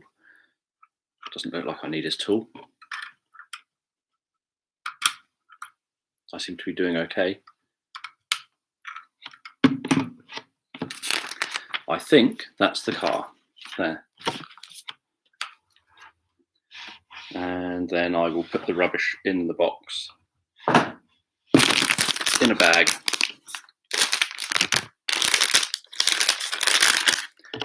So we have some spare parts, I assume. I assume they're spare parts that they think you're going to lose. Or they just couldn't be bothered to count right. And the book. And the stickers. And that can all go in the box. So there.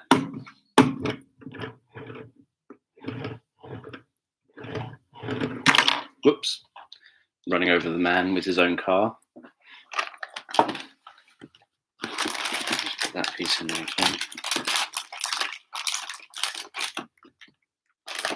well. We have a car, moves, a little person who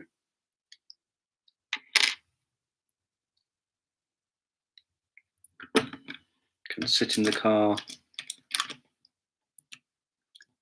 in theory. Move your arms out of the way.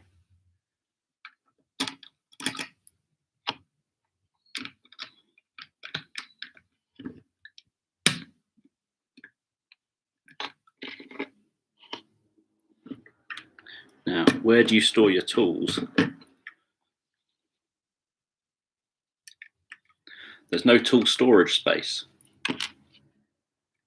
Whoops.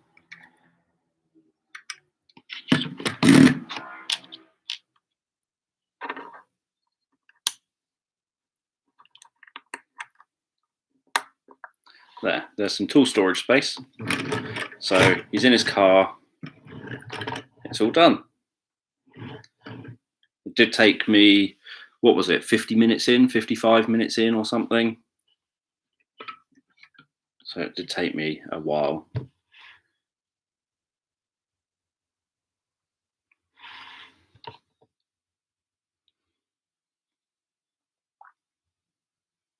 There.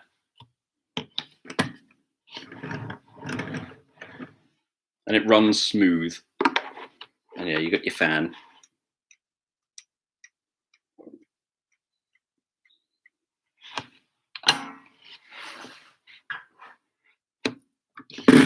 So that's the end of that one. And back to me. I assume it's supposed to be like a wind tunnel thing. I think that's what it's supposed to be simulating.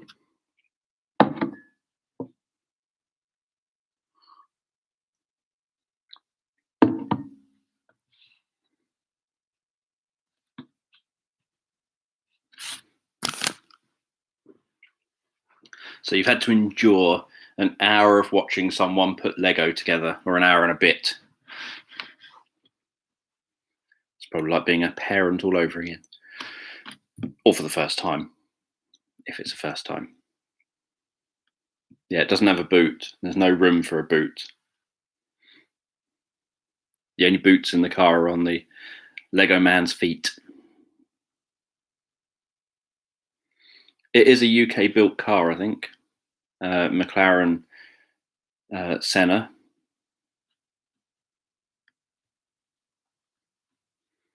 The car I've always wanted, ever since being a child, is a Mclaren F1.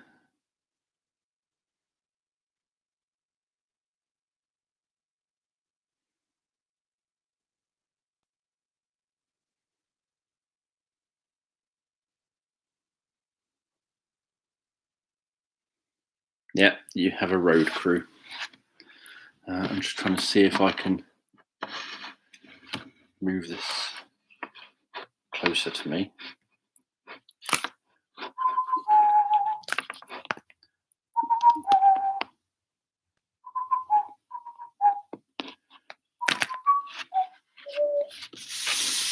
Carefully moving it closer to me so I can actually sit back.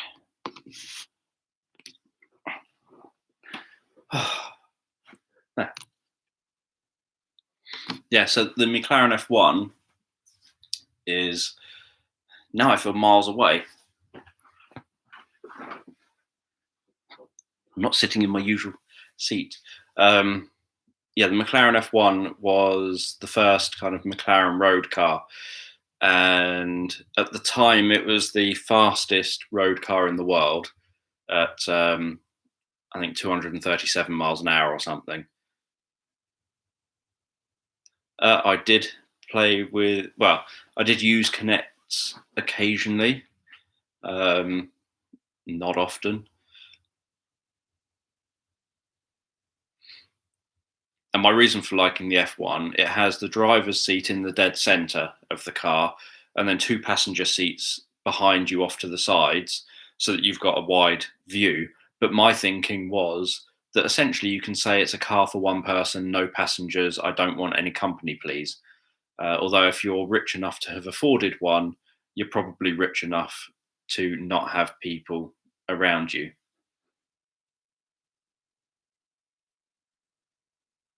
I think we've got people sneaking at the end of our garden with torches.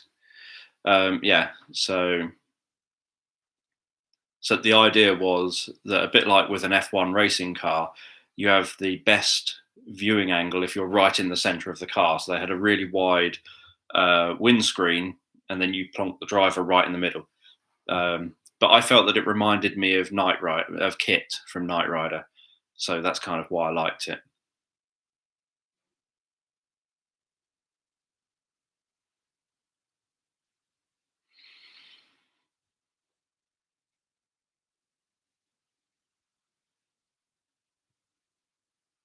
And the McLaren F1 goes up in price pretty much continuously. It's always getting more expensive. Rowan Atkinson, I think last year sold his, um, but he'd crashed his a number of times. It is, yes. I'm always saying that I'd like to be a multimillionaire just so that I could say to my staff, I want to go into the town centre. Can you go and make sure it's clear for me, and that pedestrians aren't allowed? No one is allowed in the town centre. Um, I want to essentially have the town centre completely emptied because I'm arriving, and the shops that I want to go in, I want them completely empty so that I can go and look in those shops. And I'd like to have a team of people who can go out in front of me and essentially clear the way so that I almost never encounter human life. That I think would be quite cool. Obviously, that's pretty much everyone's dream, I think, probably. But yeah, that'd be cool. Yeah, Rowan Atkinson. I've got some photos of the car on on my Facebook page and probably on my Instagram. Um, and because his car, he would drive it to Goodwood Festival of Speed, and then it would just be parked up for people to go in and look around. And so I obviously took photos of it. But his McLaren F1 was purple, which is cool.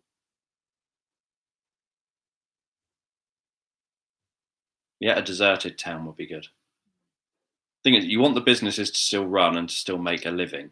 It's just that when you're coming, you want to be able to kind of say, here's X number of thousands pounds for you to not have any customers for the next 20 minutes while I pass through and take a look.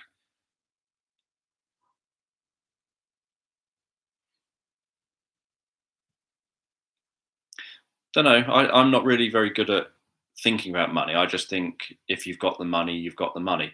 So for me, if I had the money to buy a McLaren F1, I would just buy a McLaren F1. Um, I wouldn't think about it in terms of money. I would think about it as I want that, I can afford it, so I'll get it. Um,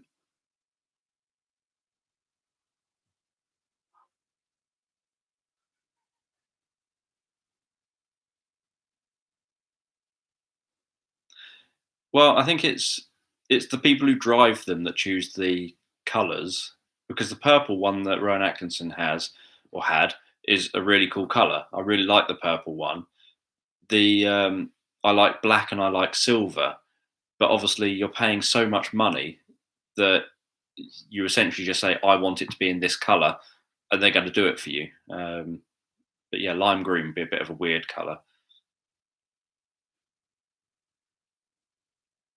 Obviously, they do have there was a lime green one, I think, their demo car that they had at one of the shows, I think they did.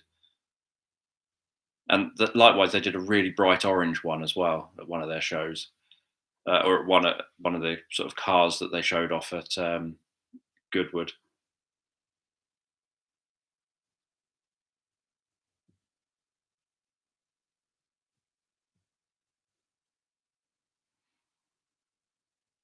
Yeah, my view generally, for example, when I got ran over, I sued the driver who ran me over, and I ended up getting a payout. And Abby and myself were in London, sort of after I'd got the payout, and while looking around London, we looked in Chanel, in the window of the Chanel shop up in London, and they had a watch, a black watch in the window. And I said to Abby, that's the watch I would want. I really like that watch." So I said, "There's no way I'm going in to talk to a member of staff to ask what it costs." So Abby went in, asked what it cost, and then came out and told me it's £40,000. And I literally had just got £40,000 in my bank account at that point. And so I ummed and ahed about whether to buy the watch. Abby's views were slightly different to mine. My view was, it's just money. It means literally nothing. If I buy the watch, I've just got a watch I like. I can afford it. Why don't I just buy it? Abby's view was, you are not having a £40,000 watch on your wrist that has black, like rectangular diamonds. I can't remember what they're called now, but the black rectangular diamonds encrusted all within it and everything. So you are not having that. She said that she would be very unhappy with me if I made that buying choice. So I didn't. I was sensible. I bought cheap knockoff replica type copy of it that Guess did. But for me, it was a case of, as long as I've got enough money to live, money doesn't really mean anything to me. That's why I use money to try and help out other people, and that's why I use money to, as gifts for people, and to buy things for people that I think that they would make them happy or that they would want. And I'll anonymously send gifts to people, and just randomly do very big tips and things. I rarely tip. It's not really a UK custom to tip much unless it's in a restaurant or something. But when I do, it's normally something very big. So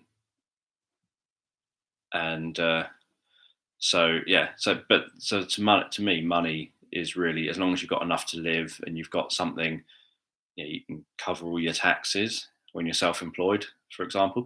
Over here, you don't have to worry about such things if you're employed. And obviously, as long as I've got a bit of savings as well, and I'm making enough income to know that I don't have to get into any debt.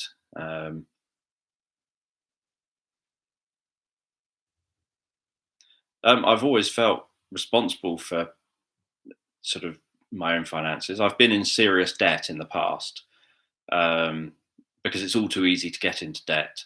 So when I was younger, I remember I really wanted a jukebox. Abby was very disappointed when she saw my jukebox, but I really wanted a jukebox. That was the name of the product. It was a mini. It played MP3s, but it had an actual 10 gigabyte hard drive, spinning proper hard drive inside it. It was the size of a CD player, portable CD player, except it had a spinning 10 gigabyte hard drive in, and it cost about £500. And at the time, an MP3 player would be about 128 megabytes, would fit about one album on it, and would cost about £200. So this is going back to like 2000. And so to me, I thought, well, buying the jukebox that has 10 gigabytes worth of hard drive space that I can fit lots of albums on for £500 makes a lot more sense than buying this little MP3 player that can fit one album on. Because what's the point in fitting one album on an MP3 player that I have to keep plugging into my computer, deleting the files, putting a new album on it every time I want to listen to a new album? If I'm going to do that, I may as well fill my backpack with CDs and listen to the CDs on a CD player that I can just swap in and out as I want. I thought it would catch on in the future, but I felt that at that point in time, the amount of space on an MP3 player wasn't enough to warrant purchasing one. But I bought myself the jukebox, and I got it on credit with a store, and it was 0% interest as long as you paid it off in the time period that it said, which is what I did. But at the end of it, the company sneakily sent me I've still got 2 mini disc players and mini discs. The company sneakily sent me a store card. It said, "Congratulations on paying off your purchase. Here is a store card. You can use it in these different shops." Now I had a store card that worked in Woolworths, which was a shop that sold pretty much everything I bought, from chocolate bars to CDs, DVDs, VHS videos at the time, games and stuff for Nintendo 64 and Super Nintendo and all the rest of it. So I had a store card that now worked in these shops, and it also worked in electrical stores. The electrical store is also out of business now, but Comet, the electrical store. So I had this store card that worked in all of these shops that I liked. And so initially I just thought, oh, I'm sure I won't end up overspending or anything. I can pay off every month. But inevitably I ended up racking up debt, and then ended up getting loans to pay off the cards, and then got a credit card. And before long, I ended up with like £25,000 worth of debt. But earlier on in my life, not that long before that, I've talked before on here about the fact that in relation to money, I literally had no money. I wouldn't eat or drink anything other than water and I had no electricity. So I'd only have cold running water. So I could have cold showers. I couldn't have hot showers.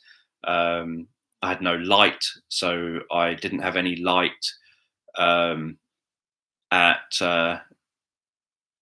once it got dark, that was it. And so, no electricity. So I had no TV, no nothing. I couldn't afford batteries, so I couldn't even have radio or anything. And so that's where I, just like not that long before that, that was the situation I was in. And no, not a powered shower. You would literally turn on the taps and attach the nozzles, the rubber nozzles to the taps, and then have to kind of wash yourself with the rubber nozzles through the taps. So yeah, so I that was the situation I was in, um, where I wouldn't eat on a Monday after I finished work, Tuesday, Wednesday, Thursday, Friday morning before I started work, and then I'd have one meal on the Friday as part of my work because you had one meal included in your job, one meal on the Saturday, one meal on the Sunday, one meal on the Monday morning as part of my work, and then I'd have nothing again to eat between that Monday morning meal and the Friday afternoon meal at the end, so on the Friday.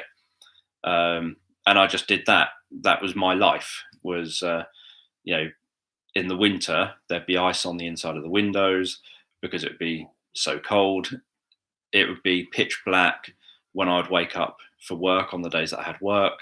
Um, it would be dark at 4 p.m. in the winter, so very early.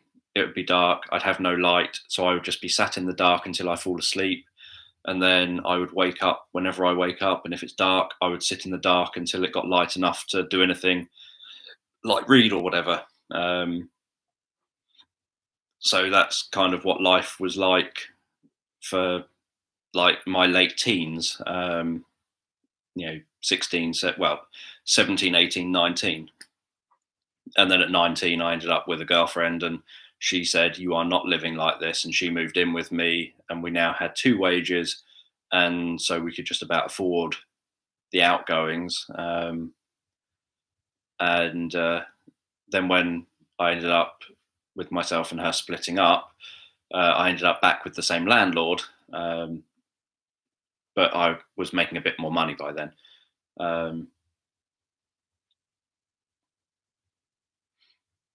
So yeah, so that was, I don't really have I just have never really had a materialistic kind of. I have lots of stuff, but I don't have an attachment particularly to lots of stuff. Um,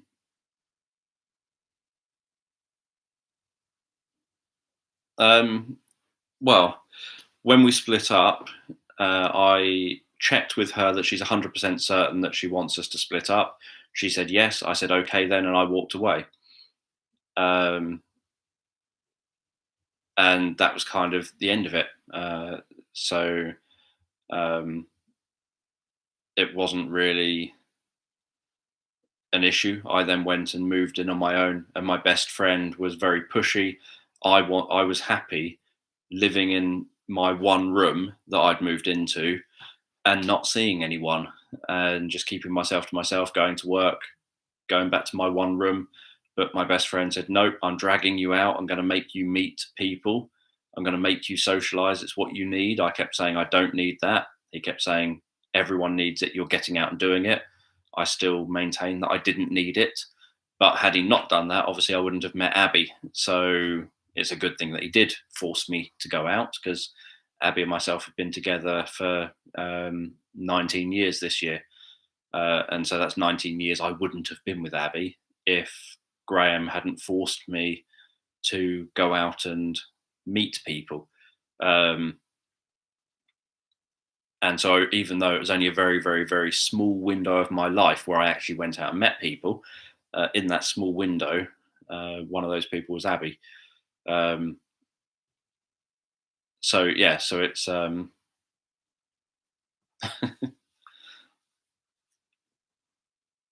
yeah, I think Graham would agree. But yeah, so when the split happened, it didn't really bother me. I like being alone. I like having time on my own. I can happily sit in a room on my own for hours and hours and hours and hours and hours, not doing anything, just being in my own thoughts. So I wasn't particularly bothered by the split. It annoyed people around me how easily I just sort of gave up on a relationship. And obviously, I even questioned myself, like, was that a sensible thing? Why did my brain just make me do it that way? But as far as I was concerned, she said, "I think we should split up." I said, "Are you sure?" She said, "Yes." I said, "Is that definitely what you want?" She said, "Yes." I said, "Okay, then. I love you and respect you. So if that's what you want, we will split up." And so that's what we did.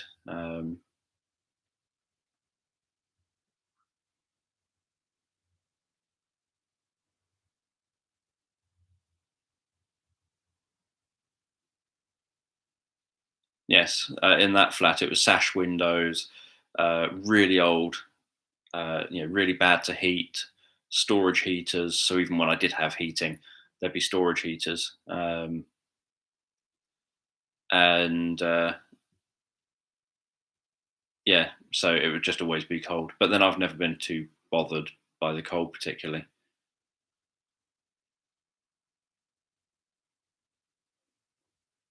And even when I had a bit more income, I would,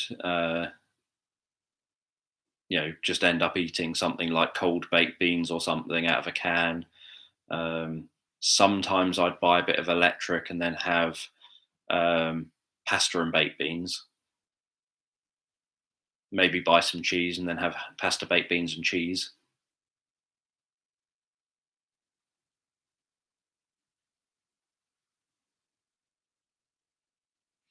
I used to live on the seafront, so I used to also go in the sea a lot, whatever the weather. Um, even on like Christmas and New Year or whatever, you just go over. People do it as like, you know, it's New Year's. Let's go and do a New Year's dip in the sea. I used to do it because I lived opposite the sea, and so I would just think, right, let's go out for a swim. And you just go into the sea and go for a swim. Baked beans, cheese, and pasta is good because all you do is you boil the pasta, pour the water away, obviously, and then you would pour in the can of baked beans while into the hot pasta, stir it all up, grate a load of cheese in there, stir it up, and then eat it straight out of the saucepan. So that the only washing up you've got at the end of it is one fork and the saucepan. Um, so much easier. Yeah, at the time I lived in Bognor Regis on the seafront down on the south coast. Um, Now I live in Chichester, and so that's kind of 8 miles from the coast.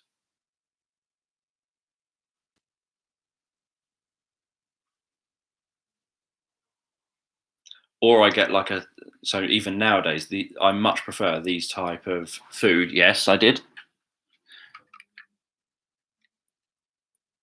There it is. I've put the little man in there. Obviously, the wheels work and everything.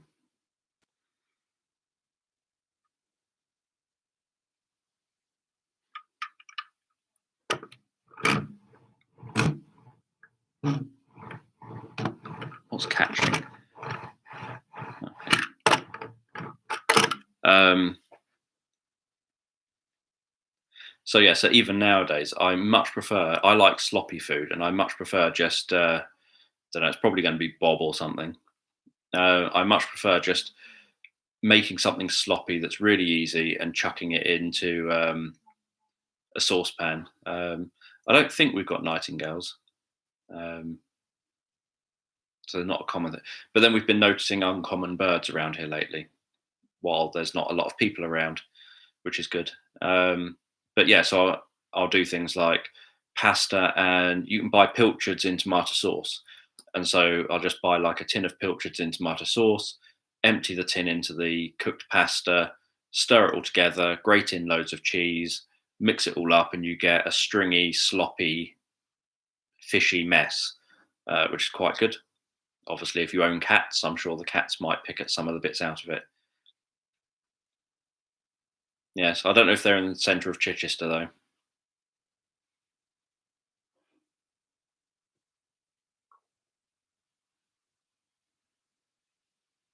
But as I say, we've had some. We saw some grey, whatever they were. I can't remember what they were now.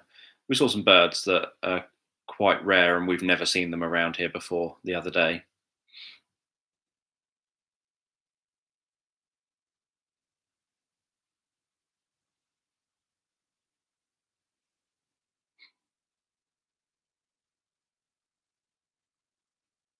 Bats are cool.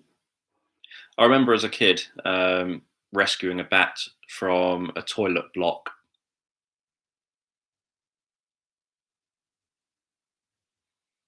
when I was on a.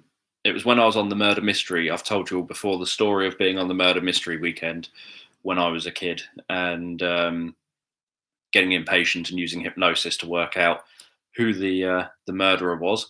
And while I was on that weekend, we had like obviously as children you have your own rooms, or you share like two people in a room, but you had uh, a kind of block of toilets, and a little bat had got into that block, and everyone's going, oh, scary bat in there. And so obviously I thought, oh, cool, cute little bat in there. And so I went in, and obviously it was just flying around and seeming really scared. And for whatever reason, it allowed me to get close enough. It was sort of above the toilet, up in like the corner bit, above one of the toilet cubicles, and so I managed to get close enough to it and got it into my hands and managed to get it out carefully, and then it just sort of flew off out of my hands once outside. I couldn't understand the sort of whole screaming, scared thing because you just think it's a cute little fluffy animal with wings.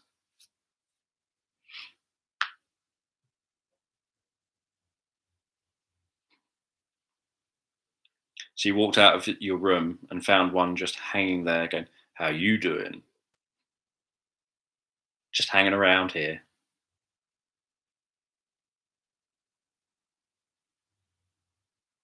Now that sounds mean. Yeah, sky puppies. Yeah, because I was surprised how small it was. It was really, really kind of, I don't know, really tiny.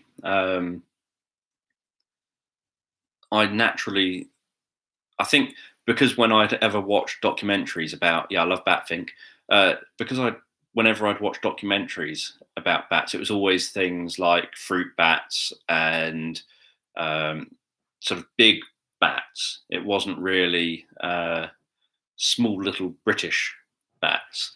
Um, so yeah, I was just really surprised. I didn't imagine it was going to be so small.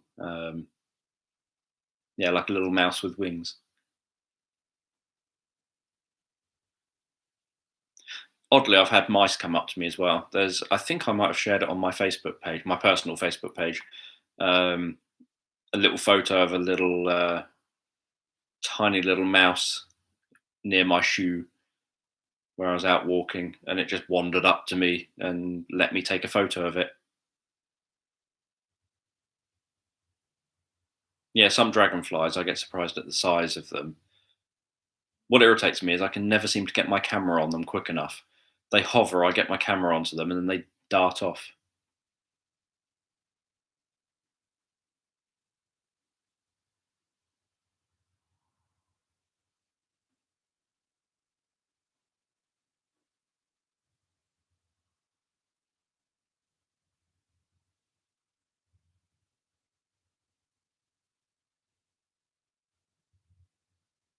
Yeah, I take photos of people's cats quite often when I see people's cats or dogs.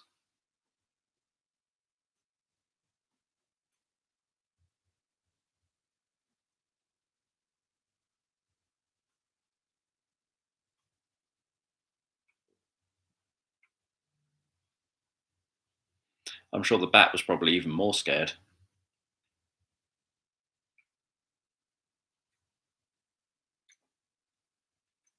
Not the guy that's the pest managed to get the catch it and put it outside.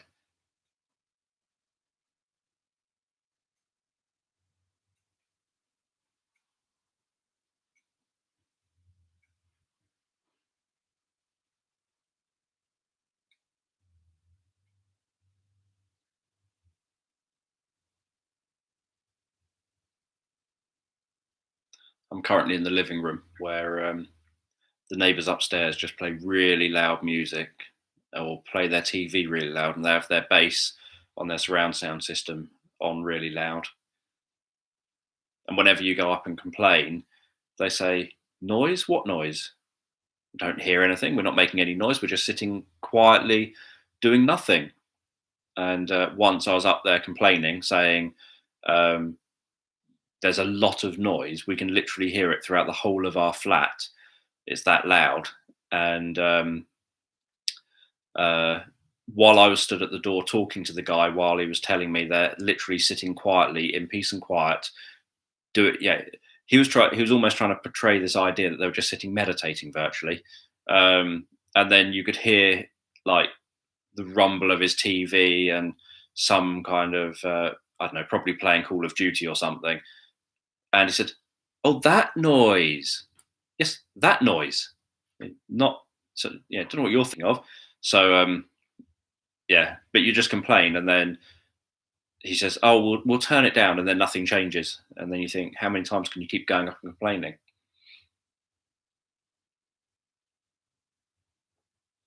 What are those critters behind you? Um, Marcus, no, Fenella, Marcus, a young fox. I don't know the name of that one, and then some French teddies, and they've got names on them, but I can't remember what they are.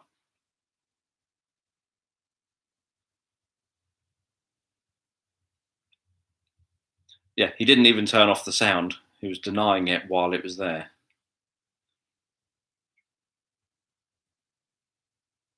Or he just, I said to him that I've got surround sound, I've got the big bass bit as part of that, and I just have the bass turned right down because I know that it's really loud through the floor. That the speakers themselves don't normally make a lot of extra noise downstairs, but I know that basses rumble through the floor. And so I just said to him, "Can't you just turn your bass down?" So he does what he wants, and then we just keep complaining.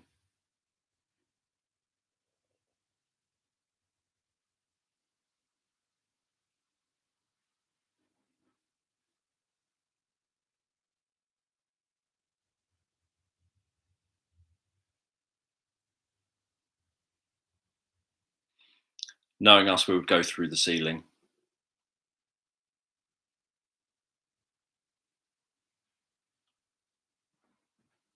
end up stabbing straight through the ceiling.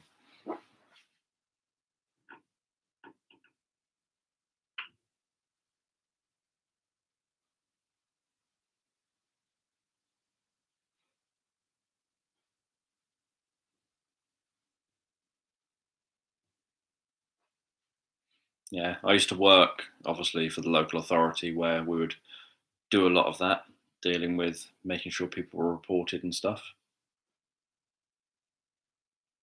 He might like my drum being played outside his door. It's not very loud either, though.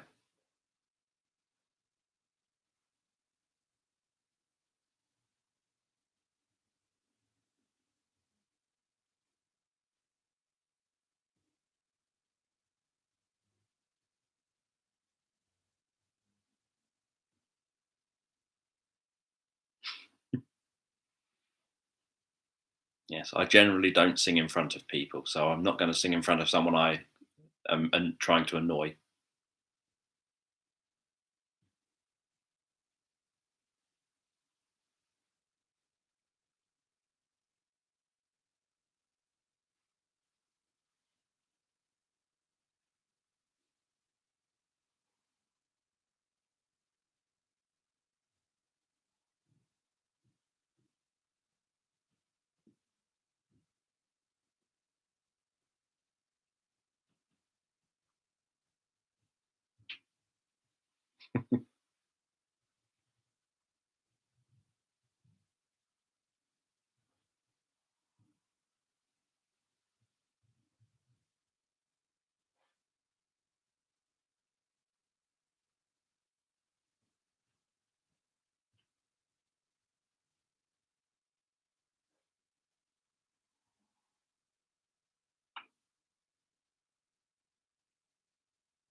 Yes, I don't know what his TV or something is. If I knew his TV, maybe I could, sync up with his TV.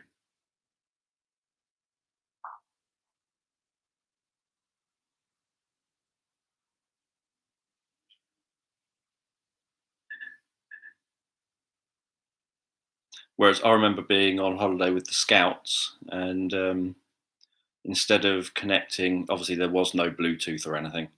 Um, all I did was connected the uh, neighbouring tents to the electric fence, connecting the zips to the electric fence, so that when they would open the zips in the morning, they'd get an electric shock.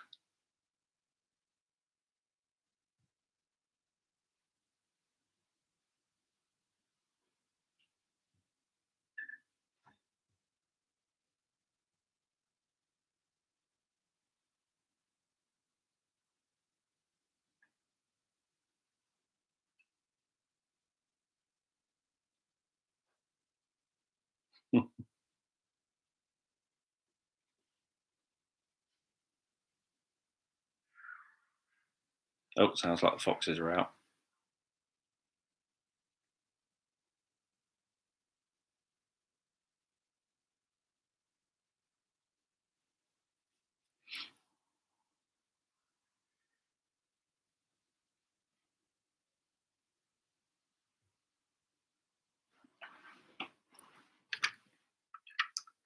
The Lego car was completed.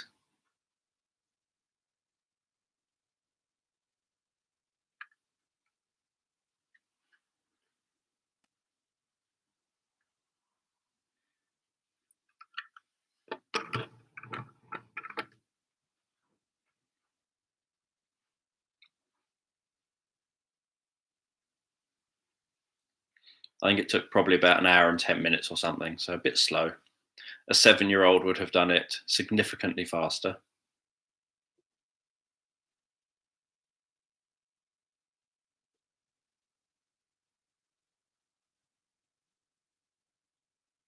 But then a 7-year-old would probably have stuck all the stickers on it as well.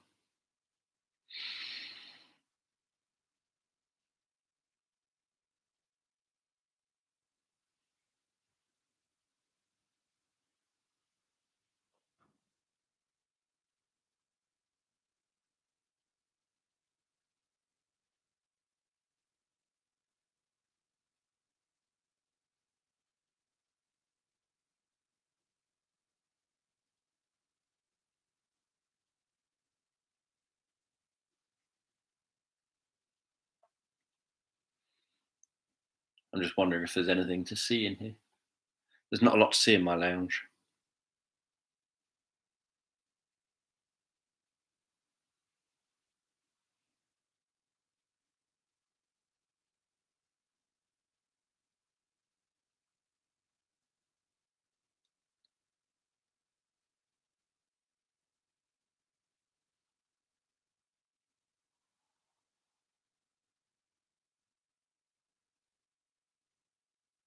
Just got the teddies behind us. The ticking fellows have stopped ticking now. Obviously, it's dark outside. It still seems to be sounding like my voice.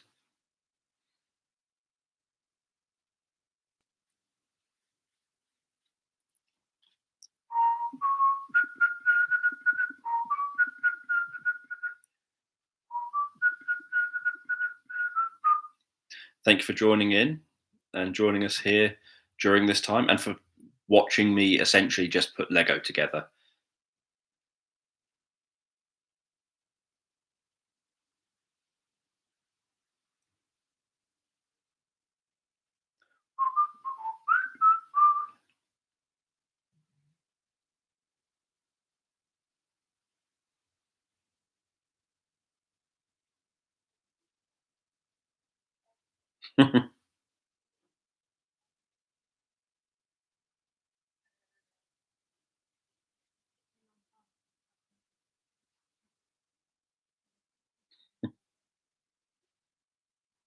That's okay. You can think about baby sharks for another year. I assume before that you were thinking about something like.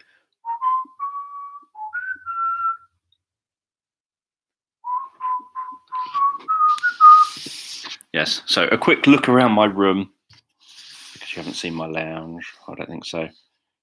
So DVDs, and computer games and bits.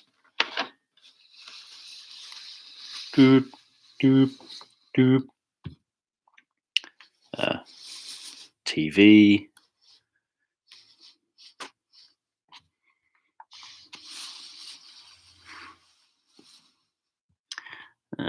More DVDs and stuff. That's kind of the loungy part of this room. It's a lounge kitchen.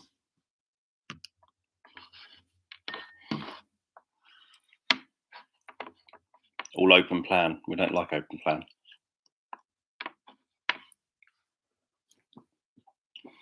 Now, I've had them years, those speakers. Oh yes, I was thinking of getting them probably as one of the thumbnails one day. It's Monty and Mabel. Anyone in the UK will know them. They'll know them well, I'm sure. But it's Monty and Mabel, the penguins. And then there's a little baby one. Maybe Bob, I don't know.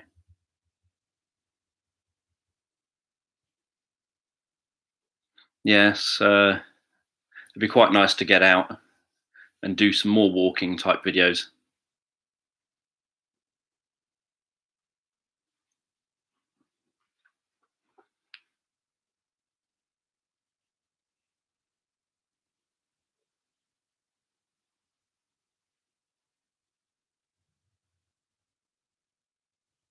Monty and Mabel, the penguins. You can't not know Monty and Mabel. Do you not watch John Lewis adverts?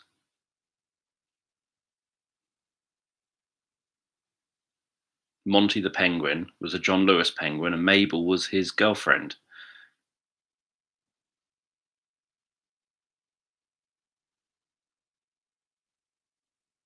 Look up the John Lewis Monty the penguin and you'll see it. This is going back quite a while, but if you look up Monty the penguin on YouTube,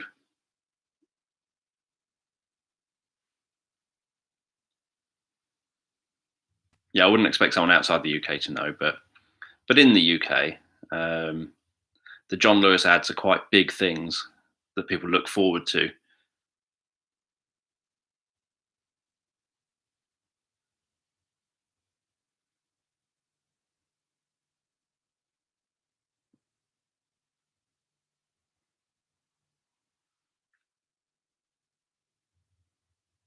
Yeah, you can see the ad and then you'll understand who they are and their story. But yeah, there's you should watch what I'd highly recommend people do. Abby works for John Lewis. What I'd highly recommend people do is watch the watch like a compilation of all the John Lewis adverts and try and look for a recent compilation. There are some I think some of you would really like the one with the trampoline with Buster, the dog.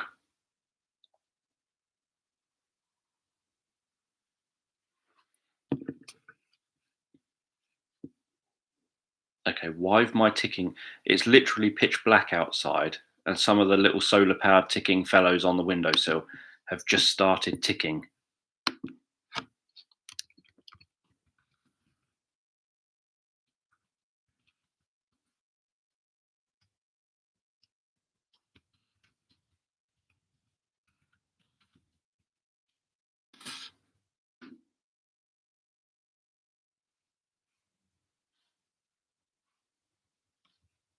Just trying to find.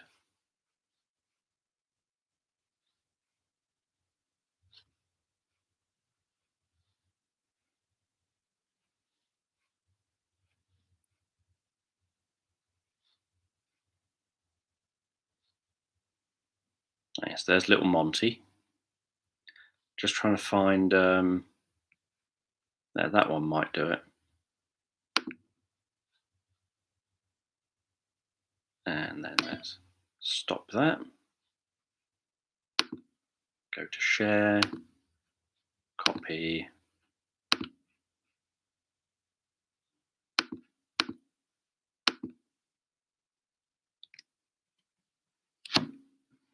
So there's a video that I think has everything on it.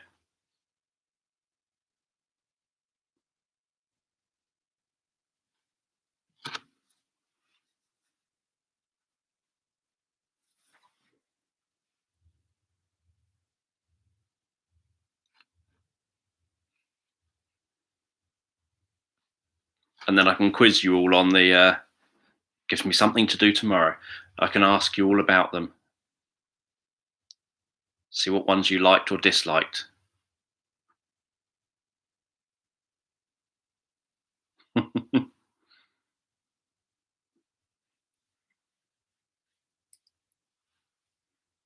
Yeah, watch that later too. And then I can ask you which ones you like or don't like. And then you'll recognize more of the little thumbnail things that I show, like Monty and Mabel, who are up there. We've got Moz, who also crops up in one of my stories. Those of you who remember, in 2018, I think, or 2017, can't remember, I had Moz, the monster, in one of my stories. I had so the story, which I fairly recently did the sound effects version to. Moz the monster crops up in that. There's Edgar the dragon. There's obviously Monty and Mabel. I don't think we own a Buster the dog, as far as I'm aware.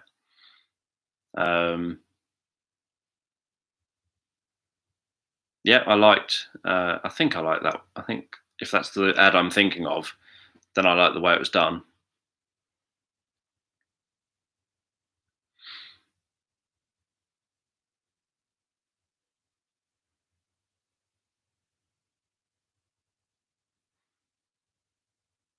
Some of the ads weren't so good. So the Elton John ad last year has your song in it, which I like, but it came across more like an advert for Elton John than an advert for John Lewis. And the Man on the Moon advert was a bit sad. And there was no products really, no like teddy bear or anything associated with it, which is a bit disappointing.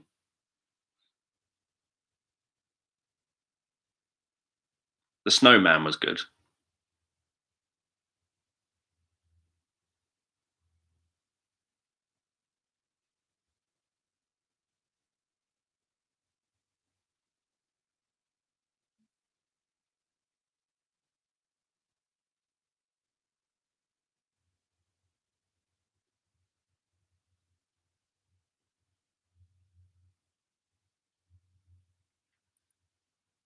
Right, we've got about 6 minutes remaining. No, most of them obviously have happy. Well, they all have happy endings, obviously, but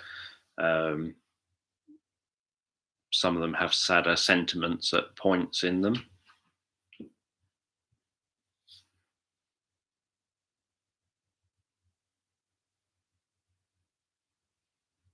I don't know. I might have seen it in a compilation. I don't. Obviously, I'm someone who doesn't watch much TV, so whenever I watch adverts, it's normally because someone's done a reaction to British adverts. And I remember adverts from my childhood, but I haven't really seen many adverts from like 2000s.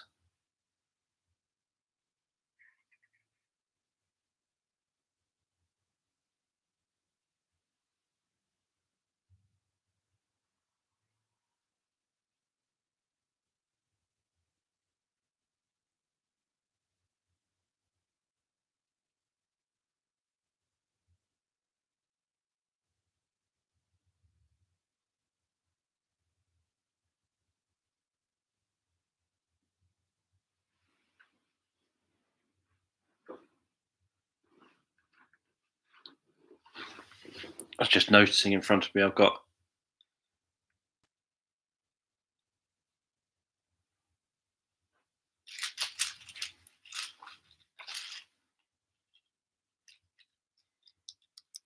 the milk chocolate coins.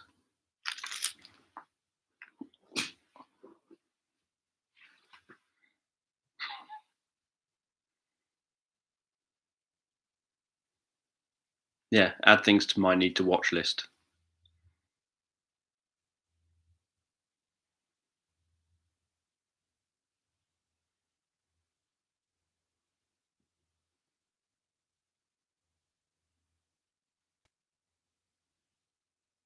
Yeah, they're from Christmas.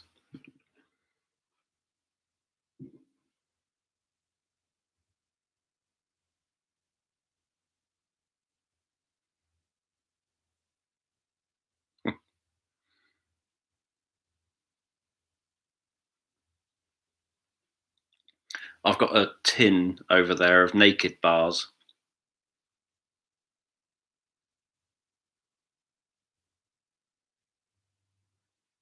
So naked bars are by a friend of mine, Jamie Coombs. He's the founder of Natural Balance Foods that makes the naked whole food bars. And what he's a sort of into fitness a lot, and so what he thought was, why is it that all these healthy bars, like kind of fruit and nut type bars, are always just coated in syrup and actually not healthy? So what he did was said, why can't you just get fruit and nut, squish it together, and put it in a wrapper? So that's what he did. He just got fruit and nuts, squished it together, bit of fruit juice, put it in a wrapper. They don't have such a long shelf life, but they do. It is what it says on the tin is what it is.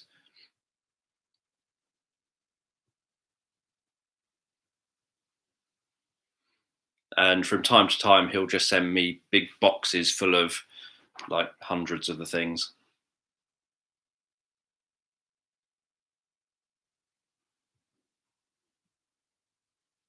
And they have lots of really interesting flavors now. As an American, he finds things that we do over here a bit odd, like the fact that people said they wanted rhubarb and custard flavor, and yet he was saying that to him, rhubarb isn't a pudding. It's a main course, something you have with your main course. So yeah, they don't have such a long shelf life because they're not full of all the junk. But yeah, so let me grab the tin.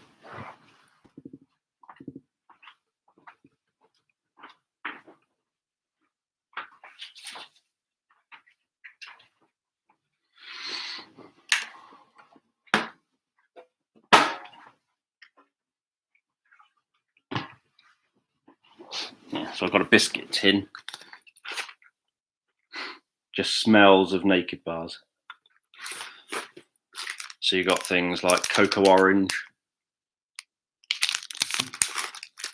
and his Trek bars. He makes Trek bars as well.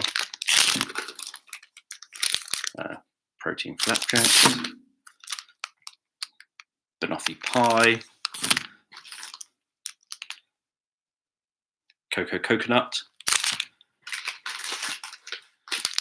orange, strawberry sundae,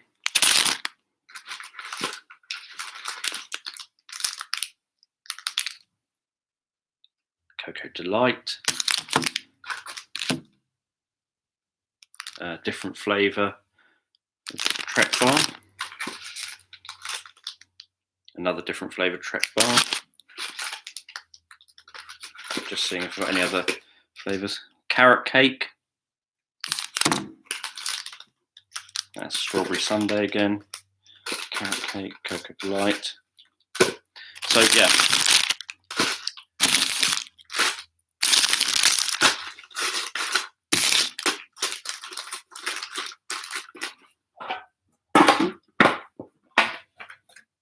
Them back in there. I think I've mentioned before, I probably have, about getting pulled over by the police because of carrying a carrot cake. I've probably mentioned that before.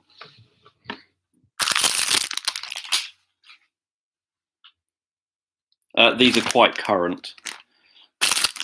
So like maybe 2 months, 3 months.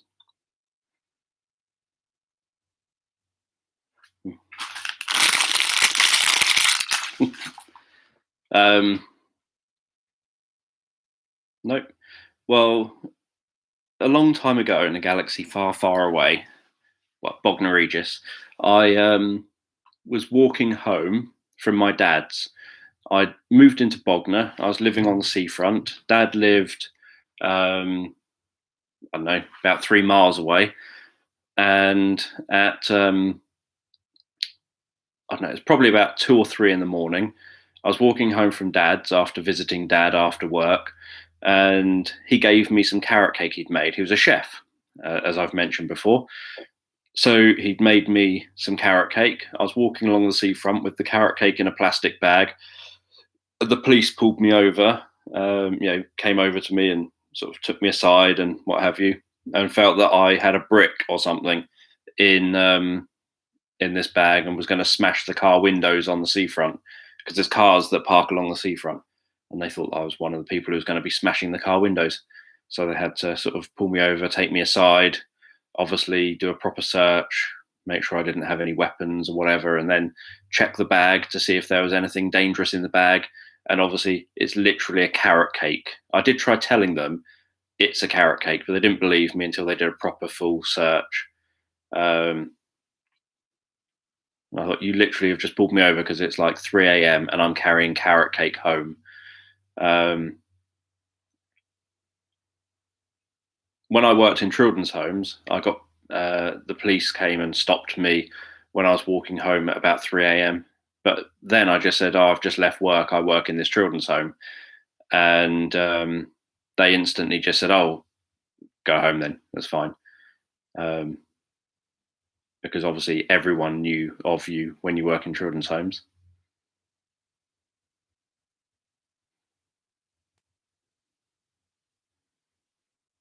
Yeah, they could very easily have just said, could I open the bag? Just sort of go like that, and they could look in.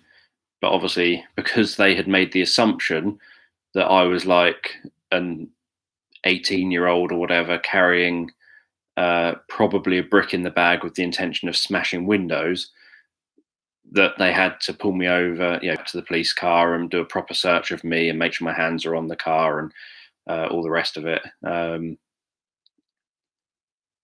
Where they could have just opened the bag and had a look, or had me open the bag and had a look.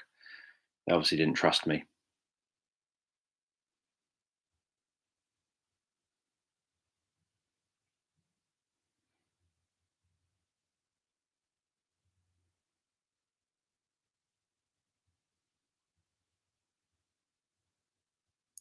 Yeah, I am very glad that we don't, as standard, have armed police officers. There are some around now. So, like in Chichester, you will occasionally see armed officers walking around, but it's it's like just 2 officers. They generally, I'm not even worried so much about the tasers. Some of them are a bit heavy-handed. I have had a police officer grab me by my throat and pin me to a wall before in a children's home, because he thought that I was one of the teenagers, and yet actually I was one of the members of staff who'd called the police.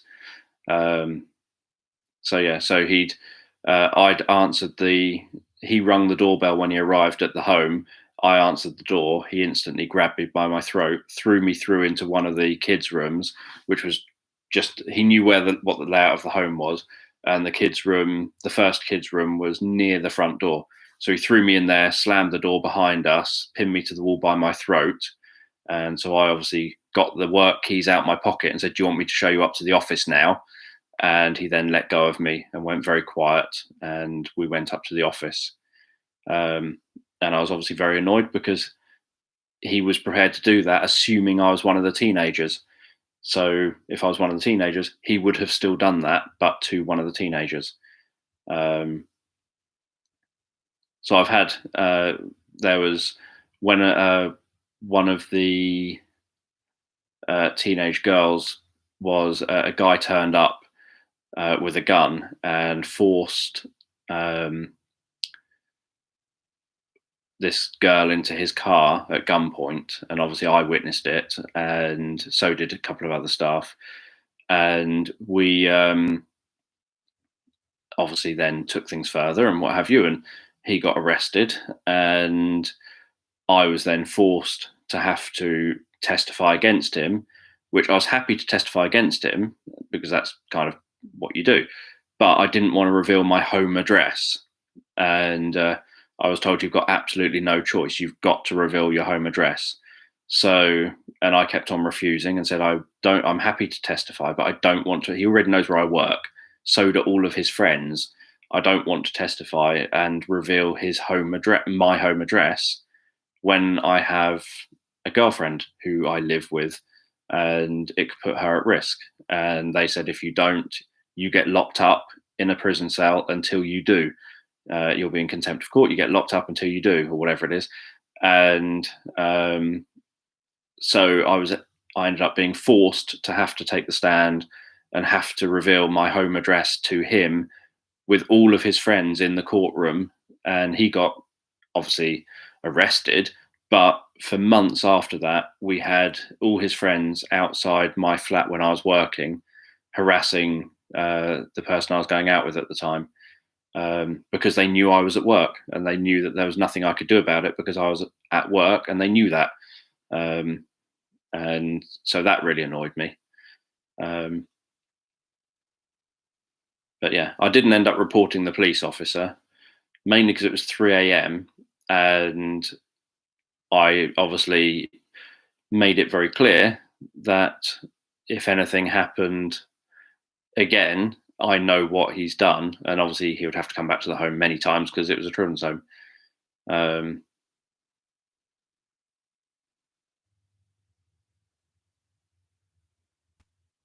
Yeah, I didn't see any reason why my home address had to come out in court in front of the perpetrator. It's one thing having it being listed for the judge to know it or for the legal people to know it or whatever, but it's quite another for it to come out. Well, it's not even relevant, but yeah, stupid things like that. So anyway, we've gone just over 3 hours, so I will wrap up. I think it's Wednesday. I'm not 100% sure. I'm looking on my computer. Yes, it's Wednesday. So obviously the most recent sleep meditation went live this morning at 4 a.m., this week's main meditation. And it was the rediscovering magic meditation. It's doing very well. It's probably the best. It's done the best so far of any of my recent sleep meditations. So that's good. And I'll be back here tomorrow, Thursday, to talk about whatever we talk about or do whatever we do. But I won't have Lego because it's done. We have completed a piece of Lego. And so, yeah, watch the John Lewis ad video if you have time. If not, don't. But then I can quiz you on it tomorrow. I don't know. I probably won't quiz you, but I think you would like it. I think you like animals, and animals crop up a lot in them. So I will see those of you who can join me tomorrow. I will see you tomorrow at 7:30 UK time. See you later. Thanks for joining me again. And feel free to give thumbs up and subscribe if you're not already.